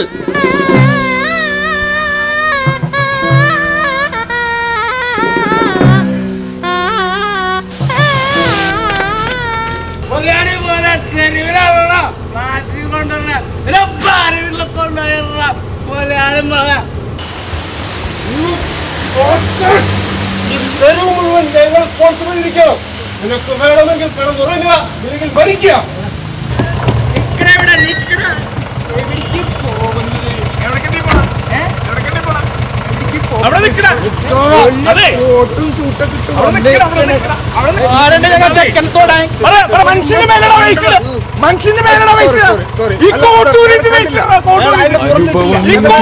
കടഞ്ഞെടുത്തതി ഹൃദയത്തിൽ കനലായി കിടക്കുന്നതു മാത്രം നിങ്ങൾക്ക് സമ്മതിക്കാനാവില്ല. ഇന്നു ഞാൻ ഹിമകണം പോലലിയുന്ന സ്നേഹവും വാത്സല്യം പുഷ്പിക്കുന്ന സ്നേഹവും കൈവശം വച്ച കുറ്റത്തിന് കാലം കഴിവേറ്റിയ ഒരു പാഴ് ജന്മം പുതിയ ലോകത്തിന്റെ പുതിയ മനുഷ്യനാക്കി എന്നെ പുതുക്കി പണിയാൻ കാലത്തിന്റെ മഹാശില്പിയെ ഞാൻ കാത്തു നിൽക്കുന്നു. 100 പൂക്കൾ വിടർന്നുവോ, 100 ചിന്തകൾ മത്സരിച്ചുവോ, എന്തു വിമർശനം, സ്വയം വിമർശനം. സൂര്യൻ ഉദിച്ചു, അസ്തമിച്ചു. ഈ നഗരം പതിവ് പോലെ വീണ്ടും ഉണരുകയാണ്. അതിൻ്റെ പൊള്ളയായ വാഗ്ദാനങ്ങളിലേക്ക്, മിനുമിനുപ്പിലേക്ക്, പളപളപ്പിലേക്ക്, വിഭ്രാന്തിയിലേക്ക്, വിയർപ്പിലേക്ക്, മത്സരത്തിലേക്ക്, പട്ടിണിയിലേക്ക്, ഭീകരതയിലേക്ക്. എന്നാണ് ഈ സാംസ്കാരിക ജീർണതയ്ക്ക് ശാശ്വത പരിഹാരമുണ്ടാവുക? സാംസ്കാരിക നഗരം എന്ന വാക്കിന്റെ അർത്ഥം എന്താണ്?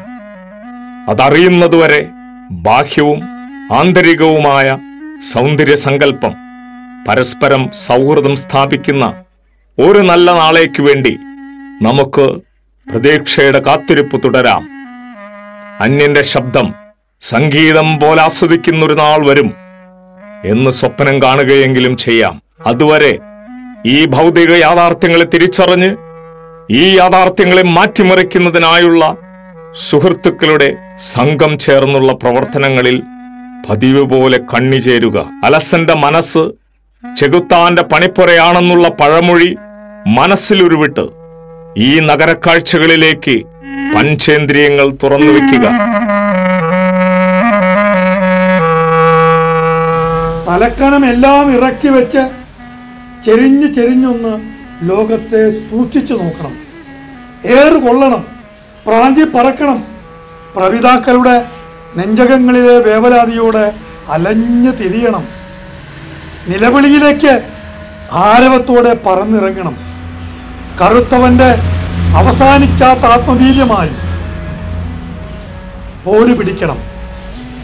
ആകയാൽ ഇന്നുവരെ കാക്ക കുളിച്ചിട്ടില്ല, കൊക്കായിട്ടില്ല.